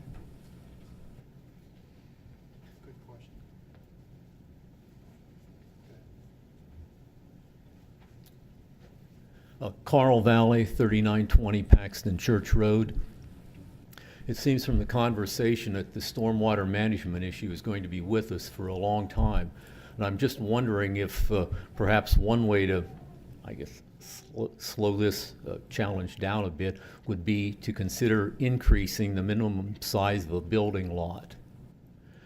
If I want to build a 2,000 square foot house on a quarter acre, and you say, well, you have to buy at least a half acre of property, that's that much less of a percentage of impervious surface on that larger lot. First of all, we have a brand new comprehensive plan, which is going to modify land uses in Lower Paxton Township, and that will be implemented through a new zoning ordinance, which will be developed next year. However, when you go from small lot to large lot, you may reduce your stormwater fee, but you increase the overall cost to the township for roadway maintenance, winter maintenance on roads, paving, plowing, the length of pipe. So where you save money in one area by reducing impervious coverage, you create additional costs in other area by additional road miles, and other infrastructure necessary to serve the large lot.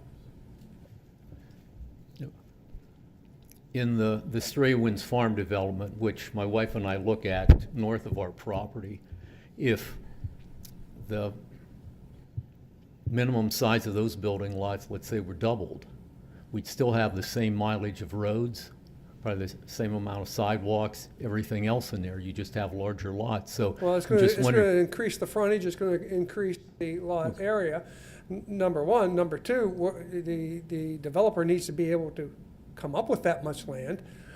In Stray Winds Farm, you would reduce the size. That's a whole economic argument with the private sector that I can't even get into. But larger lots increase the amount of roads, which increase road maintenance costs, winter maintenance costs, and stormwater issues in regard to roads. So 6 of one, half dozen of another. Okay, I was just looking at from, I I think understand. there'd be fewer houses there, it'd be the same amount of roads and everything in the I mean, development. if you're very familiar with Stray Winds Farm, a development like you're talking about would be Hunt Club. If you look at the number of homes per mile of road, it's significantly less. So it's. Am I hitting your point at all in regard to the argument, or? I guess I'm missing somewhere here, but I'm not in township government either. Well, I yield to you typically, the preferred mode of planning nowadays is smaller lot size with open area dedicated to perpetuity by the developer. Okay. Okay. Thank you.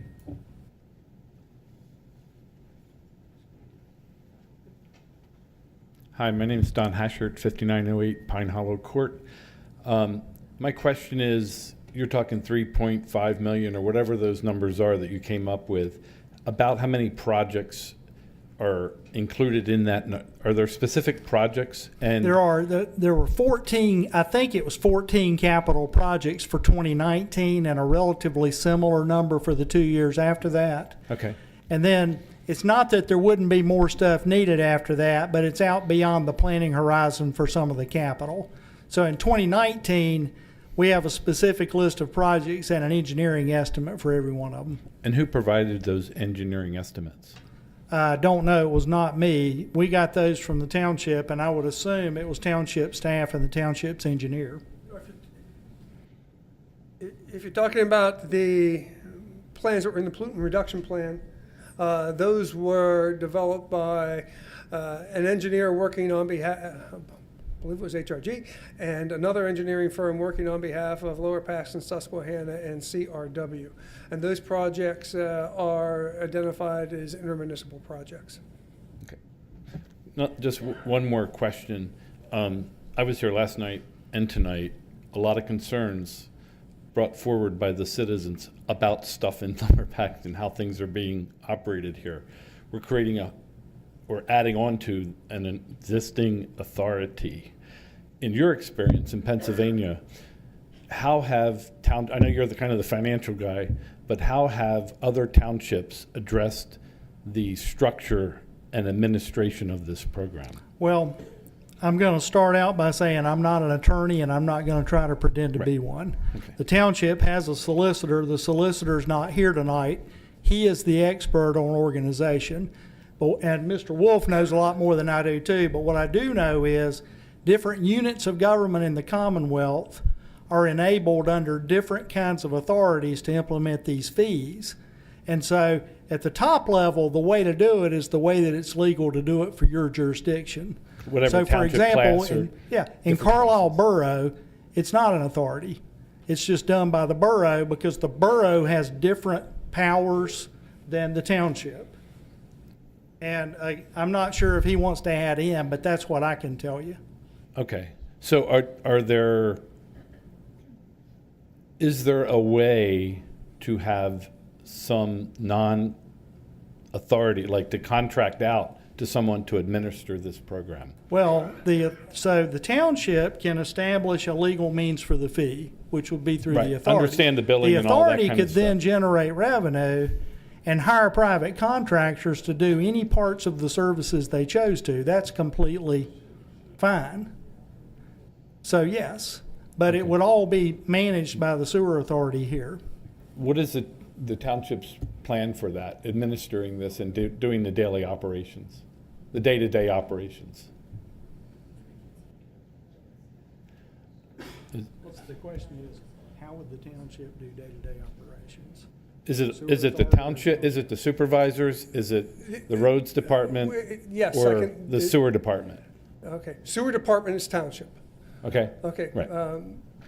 Lower Paxton Township Authority is a legal entity. It has no employees. Lower Okay. Paxton Township Authority exists for financing purposes. It has a board, municipal authority boards, 7 members on that board, 4 of which are township supervisors. The Lower Paxton Township Authority contracts through a management agreement with Lower Paxton Township to provide the day-to-day services that are necessary to operate the sanitary sewer system, which has been done for 15 years, and next year it will be done for the storm sewer system. Okay.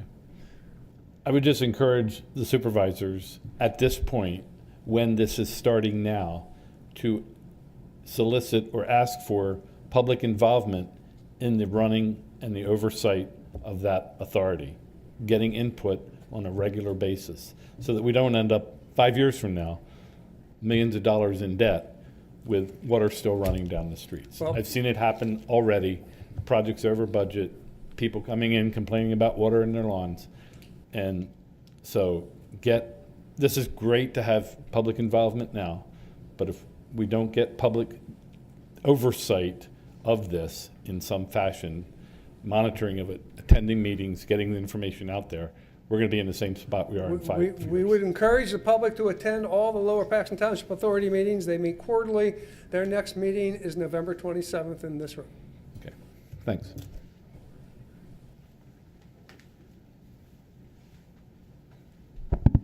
Hi, good evening. My name is Patrick Henderson, 7060 Creek Crossing Drive. I appreciate the township supervisors providing this forum for input. I know that a lot of the costs and the fees will go towards capital improvements. There was a mention earlier in the conversation about the township pursuing state grant funding. Haven't heard back yet apparently on that. One, can you talk with some specificity about those grant applications? For example, there are state authorities such as Penvest and the Commonwealth Financing Authority. Could you talk with some specificity about that? And or two, going forward, I think our township website may be a very good place to keep residents informed on those efforts so that we know you're doing everything you can to minimize the fee that may have to be imposed. We had an application for the Commonwealth Financing Authority last fall, which was unsuccessful. It was for the Stonebridge apartment drainage stream channel restoration. Stonebridge Apartments is across from the Colonial Park Mall on the other side of Colonial Road. There's a huge drainage channel. It's a stream with a significant and severe bank erosion. The township's project has an estimated cost of approximately $600,000. At the time of application development, the property owner of Stonebridge was very cooperative. When we, as required by the application process, asked for a formal letter of support for the project, we were unable to get it. We found out later that the project, the complex itself, was in the midst of a sale, and the seller would not commit financially or otherwise to the township, fear of jeopardizing the sale to the buyer. We're hoping now that it's under new ownership that we will have a new owner who is equally as cooperative as the previous owner, and that new owner will even be more cooperative and give us a letter of support because we think we have a very strong application in that project. Thank you very much, and I would again just encourage the township to pursue all of those applications as aggressively as I know you will. Thank you. Thank you. Another question.